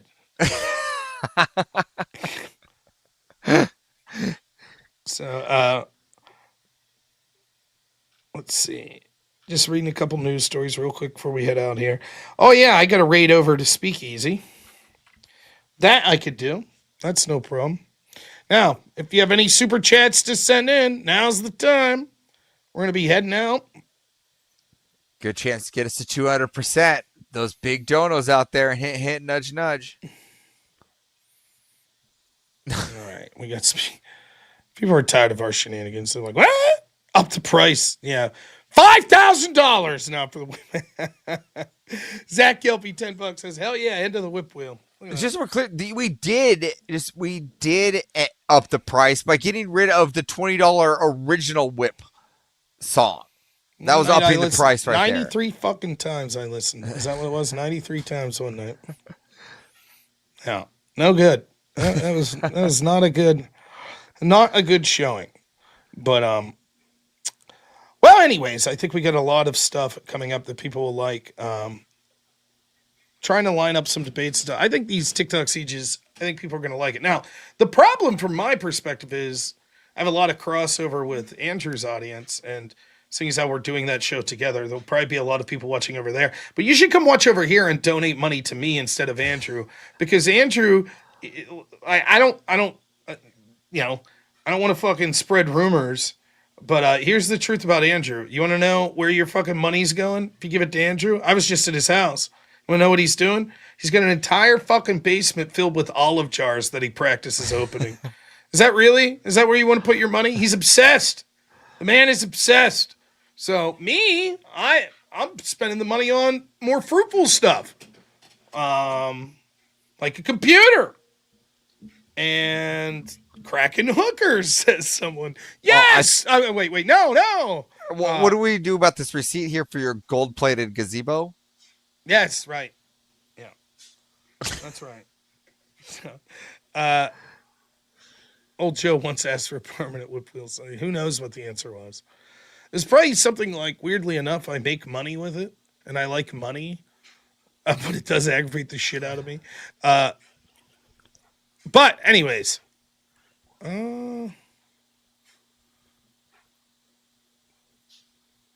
okay, news story that's nothing. All right. Well, I think we're going to wrap up the show here. We're raiding over to Speakeasy, so I think that'll be fun. I have a second attic to fund. Third floor of I'm moving up in the world. Third floor attic studio. That's where I'm heading. So I will be streaming at some point tomorrow. It may be during the day. So I just got to get a hold of Andrew and find out when we are doing the TikTok siege. But it'll be great. We're going to bring in lefties one by one and just fucking smack them around. Smacking them around. So I think you guys will enjoy it. I'm excited. And then I'll be back 10 p.m. If nothing else, 10 p.m. My show. Normal show. So, all right. Thank you so much, everyone. Avarice, thank you so much. Thank you, chat. Enjoy. Thank you again, Rob. See you tomorrow. Black Elk, my editor. Thanks so much. Thank you to all of my mods. Zen's Forehead, EOD, Naughty Charm, Keely's Wear, and Are We Not Men? Thank you all. Thank you to everyone who's super chatted, everyone who chatted, everyone who gave a thumbs up, a like, and everyone who just watched. I appreciate it. We're going to raid over to Speakeasy. Look, we talk about a lot of serious stuff here. We always end the show talking about Charlie Kirk, and please remember him and say a prayer for him and his family. But I also want to take a moment to just say, despite the accusations that I'm blackpilled, I'm not, dude. I have the greatest family in the world, right? This shit's depressing, and sure, maybe it'll lead to our country going into a darker path. But the things that are the most important are your family, your relationship with God, and that you can control. So do your best, push for like sort of political and cultural outcomes that you want, but don't get depressed about it. I'm not. The only thing that depresses me is the fucking Whip Wheel song. So that's about it. So have a good evening tonight. Have a good day tomorrow until I see you. Might be early in the day. I know the notification thing's garbage, but it'll be streamed everywhere that the normal show's streamed to. So, all right, raiding over to Speakeasy. Thank you so much, everyone. As always, have a good one. Only in America is it possible to say, you know what, I don't like the way the country is going, and to do something about it. Take that risk. Take that leap of faith. Stay involved. Trust God and act obediently. Romans 12:2 verse. That God will use all things for good for those who love him. It's bigger than you. I want you to remember that. It is bigger than you. It's bigger than me. You are here to make somebody else's life better, the pursuit of liberty and freedom. You know what gives me strength? The hundreds of thousands of you that say, Charlie, keep going. 1 Corinthians 5 and 15. So that's all pretty amazing evidence, not just intra-biblical evidence, but extra-biblical evidence that Jesus Christ was a real person. He lived a perfect life. He was crucified, died, and rose on the third day, and he is Lord and God of all.